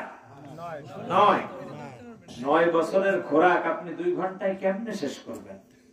আপনাদেরকে কাছে পেয়ে আমিও যেমন আনন্দ লাগতেছে, আপনাদেরও ভালো লাগতেছে। 9 বছরের আনন্দ মাত্র 2 ঘন্টায় শেষ করবেন? প্রিয় দিনী ভাইরা আমার, খেয়াল করুন, জয়নব রাদিয়াল্লাহু তাআলা আনহা বলছে আব্বু আমার কিচ্ছু হয় না। বিশ্ব নবী সাল্লাল্লাহু আলাইহি ওয়াসাল্লাম মাত্র 4 দিন পরে হিজরত করে চলে গেলেন। এই কথা শোনা মাত্র আবু লাহাবের মেজাজ খারাপ হয়ে গেল, মুহাম্মাদের নামে অভিযোগ আনলাম আর সে চলে গেল। এমন সময় বাড়িতে আসলো উতাইবাকে ডাক দিয়ে বলে, উতাইবারে, আমরা দুই বাপ বেটা মিলে এবার মুহাম্মাদের মেয়েকে অত্যাচার করব। কারণ মুহাম্মাদের কলিজার টুকরা সন্তানকে যদি অত্যাচার করি কষ্টটা পাবে কে? সেজন্য এখানে যারা বিবাহিত সকলের কাছে অনুরোধ করি, স্ত্রীকে কষ্ট দিয়ে শ্বশুরকে আপনি কষ্টের ভিতরে ফেলবেন না, খবরদার। কারণ স্ত্রীকে আঘাত করবেন, স্ত্রীর চেয়ে বেশি কষ্ট পাবে তার পিতা। কারণ এক একটা মেয়ে এক একটা পিতার কলিজার টুকরা। সেজন্য সামান্য একটু যৌতুক, একটু শ্বশুর বাড়ির সম্পদের দিকে তাকিয়ে স্ত্রীকে নির্মম ভাবে আঘাত করবেন না, কটু কথা বলবেন না। দেখেন আমরা কাজ করি একটা, আমরা কাজ করি কয়টা? বাস্তবতা দেখুন, যারা চাকরি করেন, যে অফিসিয়াল যে চাকরি করেন, আপনার 8 ঘন্টা ডিউটি, আপনি সকালবেলায় চলে যাচ্ছেন, আবার সন্ধ্যার আগে ফিরে আসতেছেন, আপনি একঘেয়েমি কাজ নিয়েই পড়ে আছেন। কি কথা সত্য নয় কি? কিন্তু আপনার স্ত্রী, আপনারও বর্তমানে হাঁস মুরগি গরু ছাগল, আপনার বাচ্চাদের খাওয়ানো, গোসল করানো, পরিপাটি করানো, স্কুলে নেওয়া, আল্লাহর বান্দে কিন্তু এক কাজ নিয়ে বসে নাই। আপনার পিতামাতার খেদমত, ভাই বোন ছোট থাকলে তাদের খেদমত, আবার আপনাকে নিয়ে টেনশন। এই মহিলাটাকে আপনি সামান্য একটু জমি জায়গার জন্য এত কষ্ট দিবেন? সেজন্য যৌতুক আর এই ধরনের অপ্রীতিকর কোন ঘটনা কোন পরিবারে আর আমরা দেখতে চাই না। ইনশাআল্লাহ অনেকেই বলতে পারলেন না, তার মানে ইচ্ছা আছে। একটু জোরে বলেন, এই ধরনের কোন কার্যক্রম আর এই এলাকায় চলবে না। কোন পুরুষ থেকে কোন মহিলা নির্যাতনের শিকার হবে না। কিন্তু এখন কিন্তু তার উল্টোটা ঘটতেছে বাংলাদেশে, তার উল্টোটা না। এখন কি পুরুষ থেকে মহিলা না নির্যাতনের শিকার, না মহিলা থেকে পুরুষ? আমার মা বোনেরা, আপনারা একটু কোরআনমুখী হন। আপনারা এক একটা ইউনিভার্সিটি, এক একটা পরিবারের জন্য। প্রিয় দিনী ভাইরা আমার,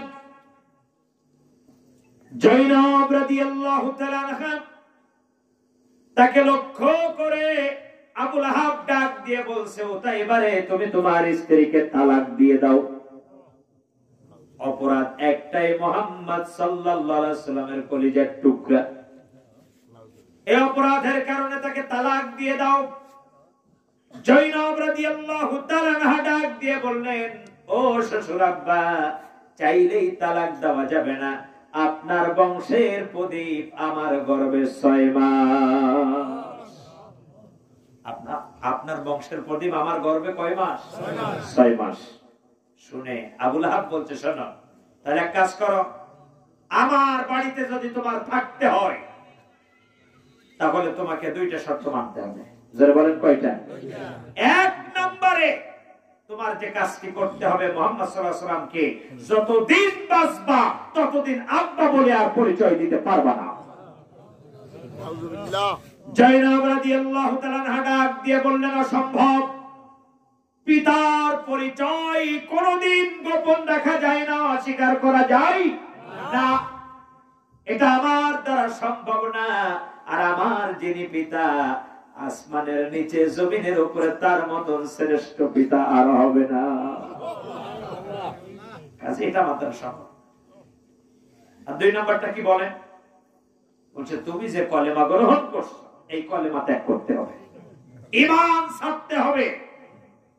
বলছে, ঈমান এটা গায়ের পোশাক না যে চাইলেই ছিঁড়ে ফেলে দিলাম। ঈমান চিংড়ি মাছের গায়ের উপরে যে খোসা থাকে, ঈমান সেটা নয়। আমাদের কাছে কিন্তু সেটা। কথা বলেন না কেন? আমাদের কাছে ঈমানের অবস্থা কেমন? চিংড়ি মাছ যেমন সিজন আসলে কি করে? খোসা পাল্টায়। ঠিক তেমনি ঈমান আমাদের কাছে।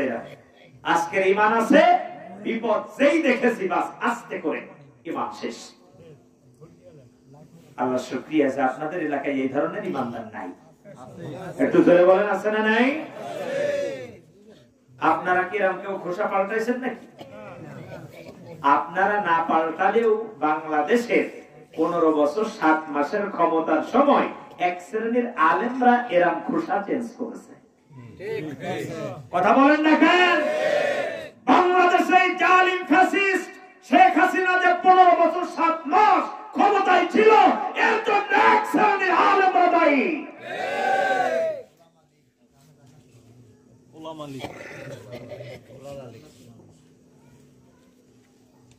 জান্নাতি মানুষ বলে ফতোয়া দিচ্ছে। আবার এমনও মাওলানা দেখেছি, বঙ্গবন্ধুর বড় কন্যা নূহ নবীর নৌকা মাঝি আলহাজ হযরত শেখ হাসিনা।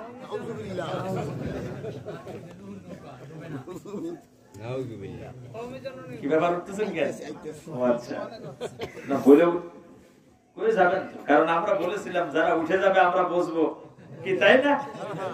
তবে তাকে তো আমি ভালো করে চিনি, একজন কোরআনের মুজাহিদ। আমি যতবার আসছি দেখেছি, আল্লাহ কবুল করুন সকলে বলে আমি। আর আমার মাহফিলে সবাই শ্রোতা হতেও চায় না, যারা হয় তারা বুঝে শুনে আসে, আর কারা আসে কেউ আমি জানি।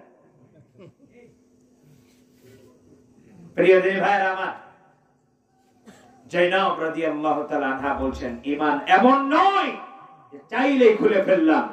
বাংলাদেশের এক শ্রেণীর আলেম যারা পা চাটতে চাটতে এমন চাটা চাটছে, দেখেন। আবার মজার বিষয় কি জানেন?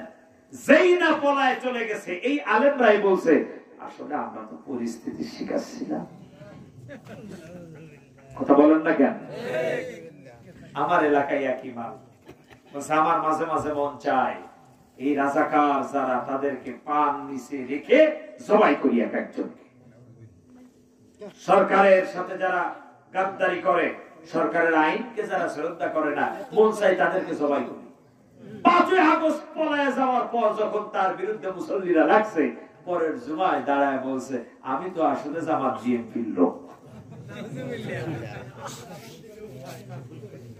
গত 1 তারিখ সেটাতে তাড়াইও ছাড়ছে লাগার। এদের পরিচয় আল্লাহ রাব্বুল আলামিন তুলে ধরেছেন। এরা কারা? ইযা জাআকাল মুনাফিকুনা ক্বালু নাশহাদু ইন্নাকা লারাসূলুল্লাহ। আল্লাহ রাব্বুল আলামিন সূরা মুনাফিকুনের প্রথম আয়াতে ডাক দিয়ে বললেন এদের পরিচয়। এরা কারা?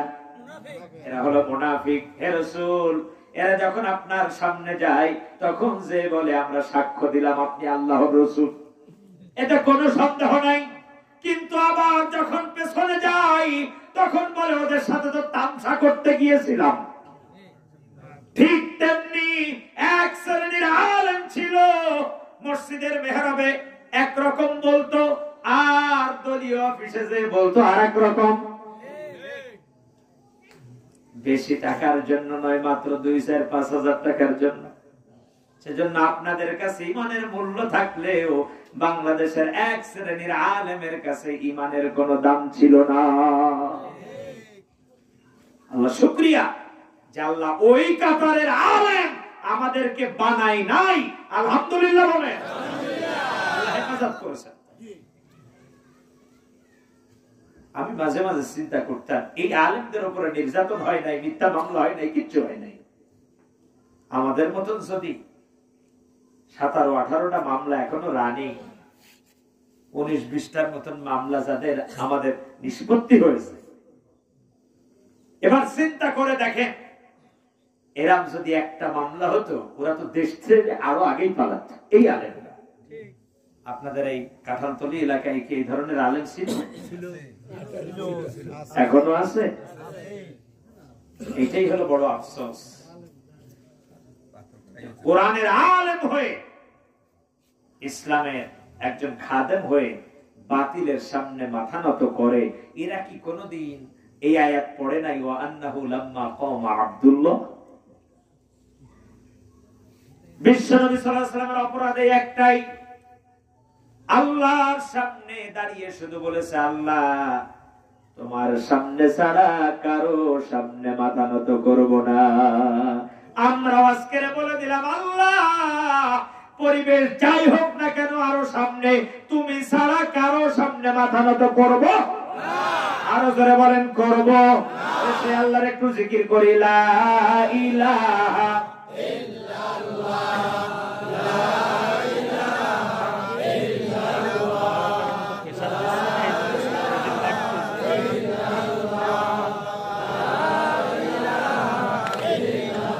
জোরে লা ইলাহা ইল্লাল্লাহ, লা ইলাহা ইল্লাল্লাহ, লা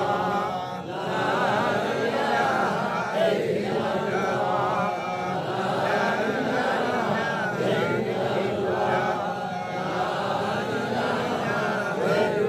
ইল্লাল্লাহ,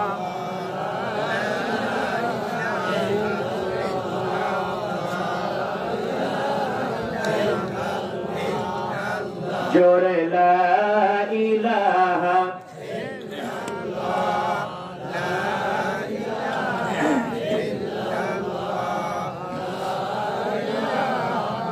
কেউ না করুক আমি করব কাজ, কেউ না করুক আমি করব কাজ।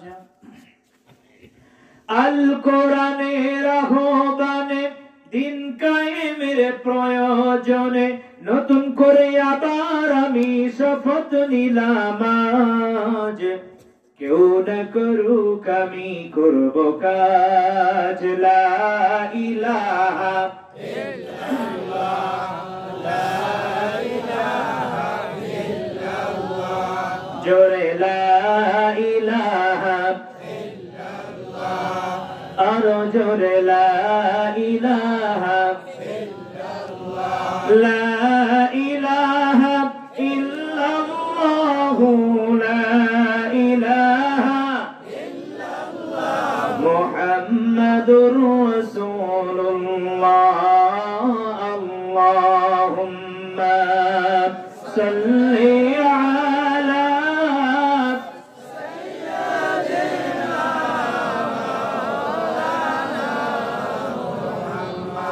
وعلى آل سيدنا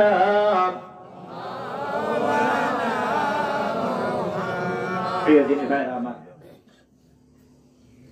এমন সময় জয়নব রাদিয়াল্লাহু তাআলা আনহা ডাক দিয়ে বলছেন, ঈমান এমন নয় যে চাইলে আমি শরীর থেকে খুলে ফেললাম, এর নাম ঈমান না।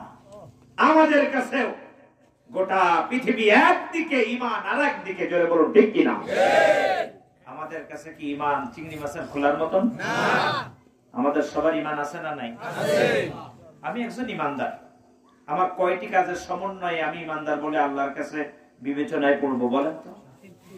হ্যাঁ, বুঝে শুনে বলবেন। এত বড় একটা কাজ, যার উপর আমার জান্নাত জাহান্নাম, মাত্র 3টি কাজ, মিনিমাম শখানিক বলেন। একটু জোরে বলেন কয়টি? আচ্ছা, 3টির বেশি, এর পক্ষে কে কে? মাত্র কয়েকজন বলছে 3টি, সবাই কিন্তু বলেন। আপনারা যারা চুপ ছিলেন, আপনারাও কি 3টির পক্ষে? 3টির পক্ষে কে কে? হাত তোলেন তো, দেখা যাক। যে যে হাত তুলেছেন বুঝবো সেই কয়জন 3 জনের পক্ষে, 3টি কাজের পক্ষে, তাই না? তাহলে যারা হাত তুলেছেন তারা একটু ভালো করে তোলেন, দেখা যাক আজকে কারা যেতে আর কারা। হুজুরের হাত দেখে অনেকে হাত তুলতেছে, হাত নামান। তাহলে যারা হাত তোলেন নাই আপনারা বলেন কয়টা? যারা হাত তোলেননি, এক ভাই বলেছেন 5টা। যারা হাত তোলেননি আপনারাও কি 5টার পক্ষে? আমি বাংলাটা বলি, মুখে একটু জোরে ভালো করে বলেন। অন্তরে। নাম্বার 3, কাজে পরিণত করা। আমরা এই 15 বছর 7 মাস 2টা খুব ভালো ছিল। একটা হলো মুখে স্বীকার, আর একটা কি? কিন্তু কাজে ঠিক মতন আমরা কেউ পরিণত করতে পারি? আমাদেরকে করতে দেওয়া হয় নাই। এজন্য আল্লাহ তাআলার কাছে আমাদের জন্য ছাড় আছে। আর যারা করতে দেয় নাই এরা মৃত্যুবরণ করতে দেরি, কিন্তু জাহান্নামে যেতে এদের দেরি হবে না। বলতে পারেন ওরা তো নামাজও পড়ে, শয়তান কি কম বড় আলেম ছিল না? আর নামাজ পড়ে উযু আর লাগে না। মুআল্লিমুল মালাইকা, ফেরেশতাদের শিক্ষকতার দায়িত্ব পালন করেছে ৮০,০০০ বছর। নাম কি? ইবলিস। জান্নাতের দরজার দারোয়ানের দায়িত্ব পালন করেছে ৪০,০০০ বছর। বাইতুল্লাহ তাওয়াফ করেছে একাধারে ৪৫০০ বছর। হুকুম লঙ্ঘন করেছিল কয় হাজার? এই তো বুঝে। প্রিয় দিনী ভাইরা আমার, তাহলে কোন আমলের মূল্য কি আল্লাহর কাছে আছে? কেন নাই? আল্লাহর একটি আদেশকে সে কি করেছে? আরো জোরে বলে। প্রিয় দিনী ভাইরা আমার, ঠিক তেমনি ইমানদারকে যারা কষ্ট দিয়েছে, তারা নামাজ পড়ুক, রোজা রাখুক, হজ করুক, যাকাত দিক। ইমানদারদেরকে যারা কোরআনের রাস্তায় চলতে বাধা দিয়েছে, তারা যতই আমল করুক না কেন, আল্লাহ রাব্বুল আলামিনের দরবারে একটা নামাজ, এক ওয়াক্ত নামাজ, একটা যাকাত, একটা হজ, একটা রোজাও কবুল হয় নাই। আল্লাহ তাআলা ডাক দিয়ে বলছেন, আল্লাযীনা কাফারু ওয়া সাদ্দু আন সাবিলিল্লাহি আদাল্লা আমালাহুম। আল্লাযীনা কাফারু, যারা কুফরি করলো, ওয়া সাদ্দু আন সাবিলিল্লাহ, যারা আল্লাহর রাস্তায় চলতে বাধা দিল। কার রাস্তায়? আল্লাহর রাস্তায়। আমাদেরকে এই বরগুনা জেলায় যারা আসতে দেয় নাই, অসাদ্দু আন সাবিলিল্লাহ, তারা কি আমাদেরকে কোরআনের পথে বাধা দিয়েছে কিনা? এই বরগুনা জেলা থেকে যাওয়ার সময় গাজী আলমিন কোন রোড দিয়ে ঢোকে, ওই রোডে রামদা নিয়ে দাঁড়াও, লাঠি সোটা নিয়ে দাঁড়াও। অসাদ্দু আন সাবিলিল্লাহ, তার মানে কোরআনের রাস্তায় আমাদেরকে চলতে বলতে বাধা দিয়েছে। জোরে বলুন ঠিক কিনা? আল্লাহ রাব্বুল আলামিনের কোরআন বলছে, আদাল্লা আমালাহুম, এদের সমস্ত আমলগুলো আমি আল্লাহ ব্যর্থ করে দিলাম। তার মানে এদের কোন রোজা, একটু জোরে বলেন, কোন হজ কবুল হয় নাই। কথা বুঝতেছেন? নামাজ, একটু জোরে বলেন, রোজা, হজ, যাকাত, দান, সদকা, ভালো কাজ, রাস্তাঘাট বানানো, কালভার্ট বানানো, পর্দা সেতু বানানো,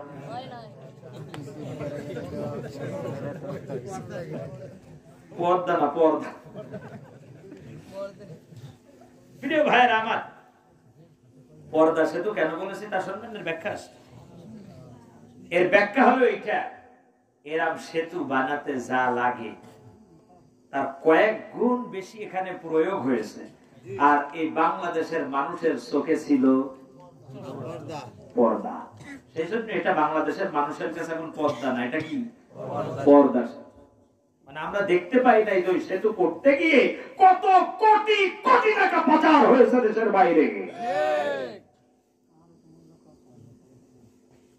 প্রিয় দিনী ভাইয়ের আমার, আল্লাহ বলছেন যত ভালো কাজ করুক, অসাদ্দু আন সাবিলিল্লাহ, যারা আমার রাস্তায় চলতে বাধা দিয়েছে, এই দল যারা করেছে, এই দলের সমর্থন যারা করেছে, যারা মনে মনে মৌন সম্মত প্রকাশ করেছে, আদাল্লা আমালাহুম, এদের জীবনের সমস্ত আমল আমি আল্লাহ ব্যর্থ করে দিলাম।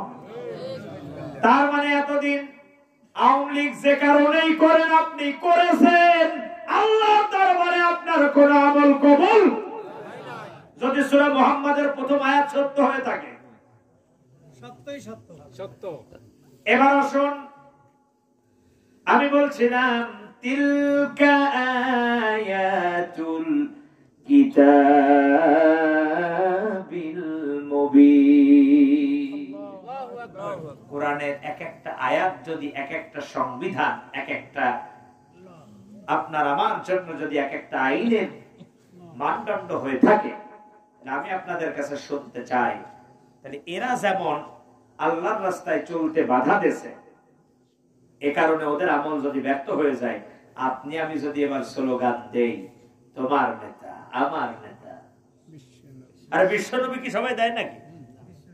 তোমার নেতা আমার নেতা, অমুক ভাই অমুক ভাই, বলে কি বলেন? আবার আমার প্রিয় ভাইরা ভালো করে বোঝার চেষ্টা করুন।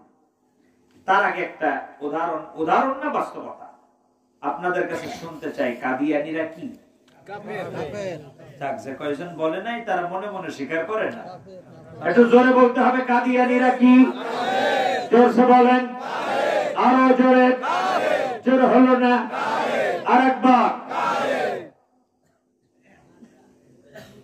সামনে নির্বাচনের সময় আসতেছে না, সেই জন্য একটু ঝালাই করে দিয়ে গেলাম, আবার কবে দেখা হবে কি না হবে। কাদিয়ানীরা কাফের। কোরআনের 30 পারার কয় পারা অস্বীকার করেছে? একটা এত অস্বীকার করে কেউ কোনোদিন কাফের হয় নাকি? কি বলেন? একটু জোরে সরে বলেন, কয় পারা? এক ভাই বলেছেন একটা হরফ। বলেন বলেন একটু শুনি। ভাই বলেছেন বাদ ইসমুহু আহমদ। এইটা না, সূরা আহজাবের একটা আয়াতের 4টি অক্ষর, মিলাদ পড়া আয়াত। কোন আয়াত? মা কানা মুহাম্মাদুন। পারেন তো, তা পড়েন না কেন আমার সাথে? সবাই গলা ছেড়ে দিয়ে পড়েন। মা কানা মুহাম্মাদুন আবা আহাদিম মির রিজালিকুম ওয়ালাকির রাসূলুল্লাহি ওয়া খাতামান নাবিয়্যিন ওয়া কানা আল্লাহু বিকুল্লি শাইইন আলিমা। সূরা আহজাবের এই আয়াত পুরোটাই অস্বীকার করে নাই। এই আয়াতের ভিতরে 4টি অক্ষরকে মাত্র অস্বীকার করেছে। যারা বলেন কয়টি? 4টি। 4টি। খ আলিফ তা মিম, খতম। খতম মানে কি? সবাই বলেন। কাদিয়ানীরা 4টি অক্ষর অমান্য করেছে মাত্র। ভাই ভালো করে বোঝেন, স্লোগান তো দেন ধর্মনিরপেক্ষ মতবাদের পক্ষে, বলেন আমি শেখ মুজিবের আদর্শের সৈনিক। আর যদি এরকম কারণ আমি বলে থাকেন, একটু ভালো করে বোঝার চেষ্টা করেন। এর সাথে আপনার আখিরাত, এর সাথে আপনার জান্নাত, এর সাথে আপনার জাহান্নাম, ভালো করে খেয়াল করেন। তাহলে কয়টা অক্ষর অমান্য করেছে? আরো জোরে বলে। খ আলিফ তা মিম, খতম। মুহাম্মদ সাল্লাল্লাহু আলাইহি ওয়াসাল্লাম শ্রেষ্ঠ নবী, ইমামুল মুরসালিন, সব স্বীকার করে। মুহাম্মদ সাল্লাল্লাহু আলাইহি ওয়াসাল্লাম আদর্শের দিক থেকে শ্রেষ্ঠ, এটাও তারা স্বীকার করে। শুধু স্বীকার করে না কোনটা? শেষ নবী, এটাই শুধু স্বীকার করে না। তাহলে কোরআনুল কারীমের কয়টা অক্ষর অমান্য করেছে? মাত্র 4টি অক্ষর অমান্য করার কারণে গোটা বিশ্বের সমস্ত ইসলামিক স্কলার একযোগে একমত পোষণ করেছে, তারা কি? তাহলে আপনি আমি যখনই বলবো, আমি যদি বলি আমি খালেক কারিম সাহেব হুজুরের আদর্শের সৈনিক, আপনি যদি বলেন আমি গাজী আলামিনের আদর্শের সৈনিক, আল্লাহ তাআলা কোরআনুল কারীমের ভিতরে বলছেন লাকাদ কানা লাকুম ফি রাসূলিল্লাহি উসওয়াতুন হাসানাহ, তোমাদের জন্য আমি উত্তম আদর্শ আমি তার ভিতরে দিয়েছি। তার নাম কি? আরেকটু জোরে বলেন। মুহাম্মদ সাল্লাল্লাহু আলাইহি ওয়াসাল্লাম। আর এটা মনোনীত, সিলেকশন কে করে দিয়েছেন? আল্লাহ রাব্বুল আলামিন আপনার আমার আদর্শের সৈনিক বানালেন মুহাম্মদ সাল্লাল্লাহু আলাইহি ওয়াসাল্লামকে। আর আমি যদি বলি আমি শেখ মুজিবের আদর্শের সৈনিক, আমি অমুক ভাইয়ের আদর্শের সৈনিক, তাহলে কাদিয়ানীরা 4টে অক্ষর অমান্য করে যদি কাফের হয়, আপনি লাকাদ কানা লাকুম ফি রাসূলিল্লাহি উসওয়াতুন হাসানাহ এই আয়াত অস্বীকার করে আপনার অবস্থান কোথায়?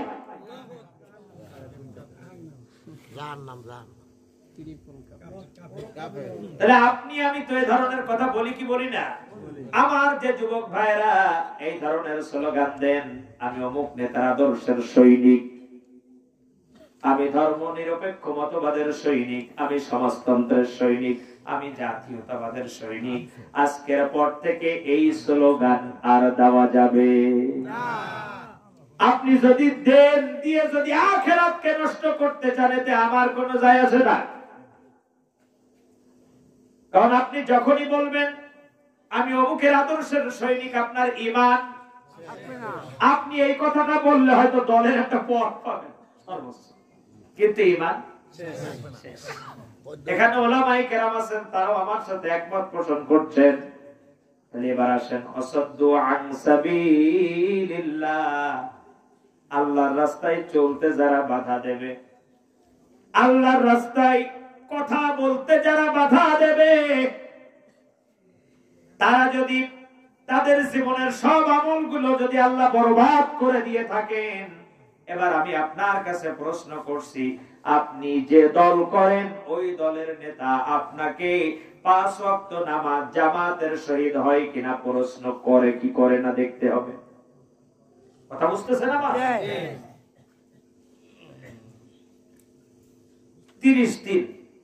30 দিনে কয় ওয়াক্ত নামাজ হয়? যারা আমরা রিপোর্ট রাখি তারা বলতে পারতেছি 150, কিন্তু বিশ্বাস না হয় যান যে ইমাম এদিকেও নেই ওদিকেও নেই, ওই ইমামদের যে জিজ্ঞাসা করেন আপনি তো ইমামতি করেন, তা 30 দিনে কয় ওয়াক্ত নামাজ হয়, ওর ক্যালকুলেটর নিয়ে বসা লাগবে। কি কথা সত্য বলছে কিনা? তাহলে আপনি যে দল করেন, মাস শেষে এই দলের নেতা আপনাকে দিয়ে কাউন্টার দখল করাছে, এই নেতা আপনাকে দিয়ে বিভিন্ন ঘর বাড়ি বিভিন্ন ঘাট এসব জায়গা থেকে অর্থ কামাই করে নেয়, আপনি নিজেও খান তাকেও খাওয়ান, কিন্তু আপনার নেতা মাস শেষে আপনাকে একদিনও প্রশ্ন করেছে কি, ও আব্দুর রহিম আব্দুল করিম 1 মাসে 150 ওয়াক্ত নামাজ সব পড়ছো কিনা?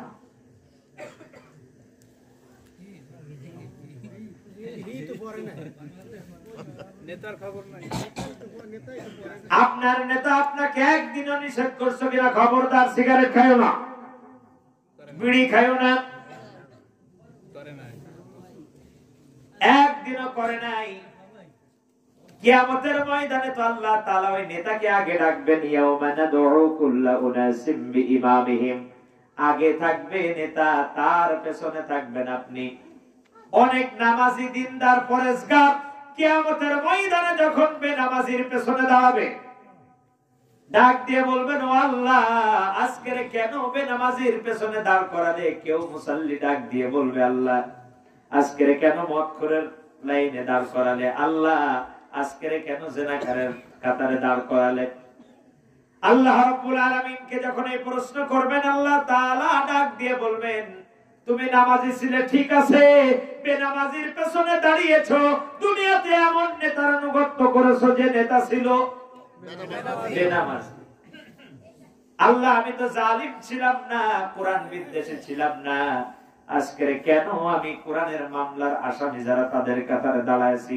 আল্লাহ বলবেন, আল্লাহ রাব্বুল আলামিন ডাক দিয়ে বলবেন একটাই মাত্র কারণ, সেই কারণটি হলো ওয়াসাদ্দু আন সাবিলিল্লাহ, যারা কোরআনের পথে বাধা দিয়েছে তাদের দলের কর্মী ছিল, এটাই অপরাধ।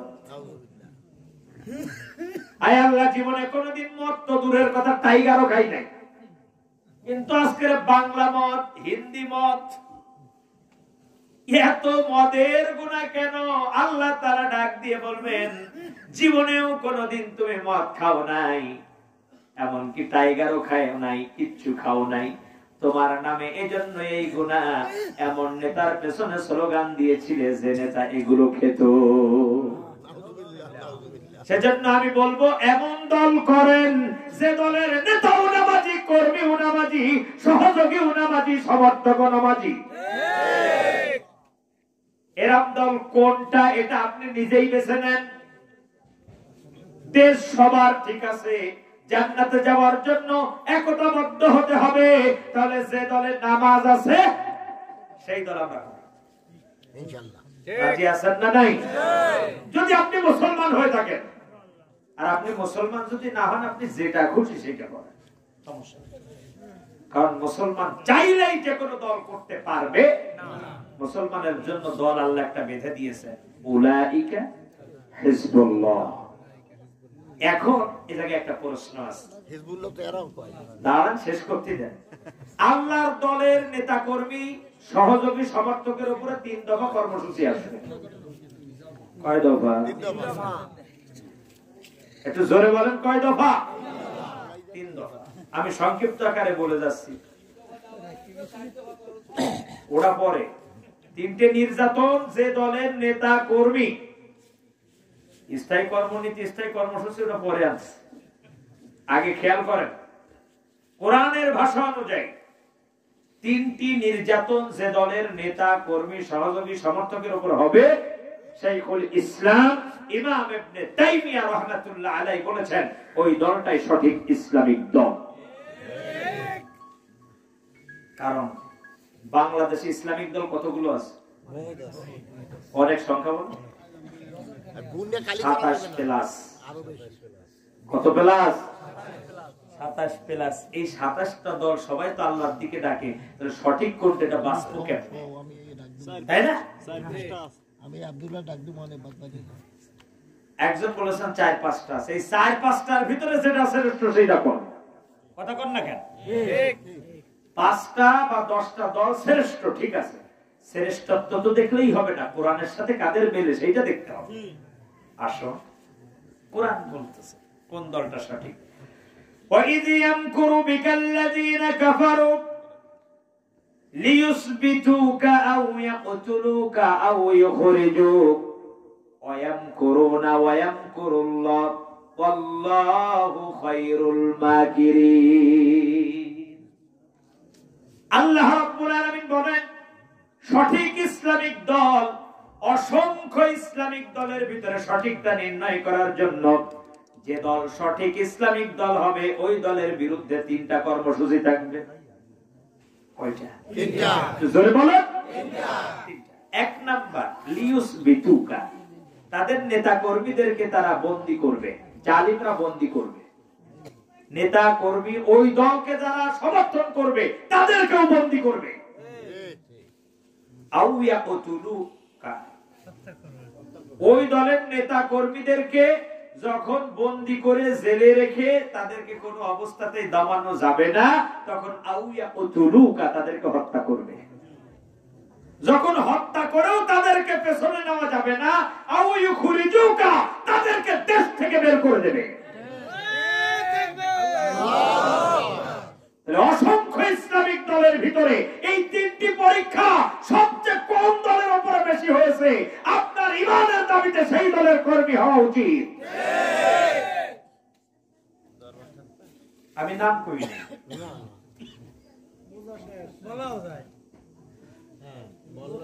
বলতে সমস্যা নেই, কারণ বাংলাদেশের চরমোনা আমার, সারসিনা আমার, নেসারাবাদ আমার, জামাত ইসলামী আমার, বিএনপি আমার, যারা নেতা শূন্য আওয়ামী লীগের ভাইয়েরা তারাও আমার। জোরে বলুন ঠিক কিনা? জালিম যাদের পলানোর দরকার ছিল তারা তো চলে গেছে। দেখুন, ভালো করে বুঝুন, জামাত ইসলামের কর্মী ভাইয়েরা, শিবিরের ভাইয়েরা, যেদিন থেকে জালিম ক্ষমতায় আসছে সেদিন থেকেই কিন্তু নির্যাতনের শিকার শুরু। আগেও ছিল, কথা বলেন না কেন? ছিল। এবার আসেন, তার মানে জালিমরা জানতো যে এরা কোন কায়দায় ক্ষমতায় আসলেই কোরআনের রাজ কায়েম করবে, এজন্য এদেরকে মেরেছে। লাস্ট মেয়র নির্বাচনের সময় বরিশাল মেয়র প্রার্থী নাম কি? ফয়জুল করিম পীর সাহেব চরমোনায়, আল্লাহর ওলি মানুষ, তাকে কি দিয়ে বাড়ি মারল? চেয়ার দিয়ে বাড়ি মেরে তার ঠোঁট ফাটিয়ে দিল। কেন? এর আগে কিন্তু তিনি মার খাই নাই। কেন খাই নাই? জালিমরা জানতো যে উনি তো আর নির্বাচন করতেছে না, কাজে যখনই নির্বাচনে আসছে জালিমরা টের পেয়েছে চরমোনার পীর সাহেব যদি এখানে জিতে যায়, এই মেয়র তার এই বরিশাল সিটির ভিতরে কোরআন দিয়ে শাসন করবে, এটা বুঝতে পেরেই তাকে মারতেছে। কথা কিন্তু বুঝতে হবে, লজিক আনতে হবে যে চরমনার পীর সাহেব এখানে মেয়র হতে পারলে কি দিয়ে শাসন করবে? কোরআন দিয়ে কাজ করবে, কোরআনের আইন চালু করার চেষ্টা করবে তার এরিয়ার ভিতরে। এটা জালিমরা যখনই বুঝতে পেরেছে তখনই মেরেছে। যতদিন হুজুর নির্বাচনে আসে নাই ততদিন মারে নাই, নির্বাচনে আসছেই না মার খেয়েছে। ঠিক তেমনি জামাত ইসলামীকে আরো আগে মার শুরু করেছে, একটাই কারণ তাদের আন্দোলন আজকের নয়, আরো আগে। প্রিয় দিনী ভাই আমার, 11:01 আর কষ্ট দেব না হুজুর। হুজুর বেশি হলে নামাজ পড়া যাবে না। শোন, এই কে উঠবেন না, কি ব্যাপার? ইস্তেঞ্জায় চাপ দিচ্ছেন, উঠে চলে যাচ্ছেন। এই কে উঠবেন না, এই যার পাশ থেকে যে উঠতে যাবেন তারা বসাবেন। আমি আলোচনাটা 1-2 মিনিটের ভিতরে সমাপনী টেনে আনছি, ইনশাআল্লাহ আপনাদের আর কষ্ট দেব না। খেয়াল করুন, এই কে উঠবেন না,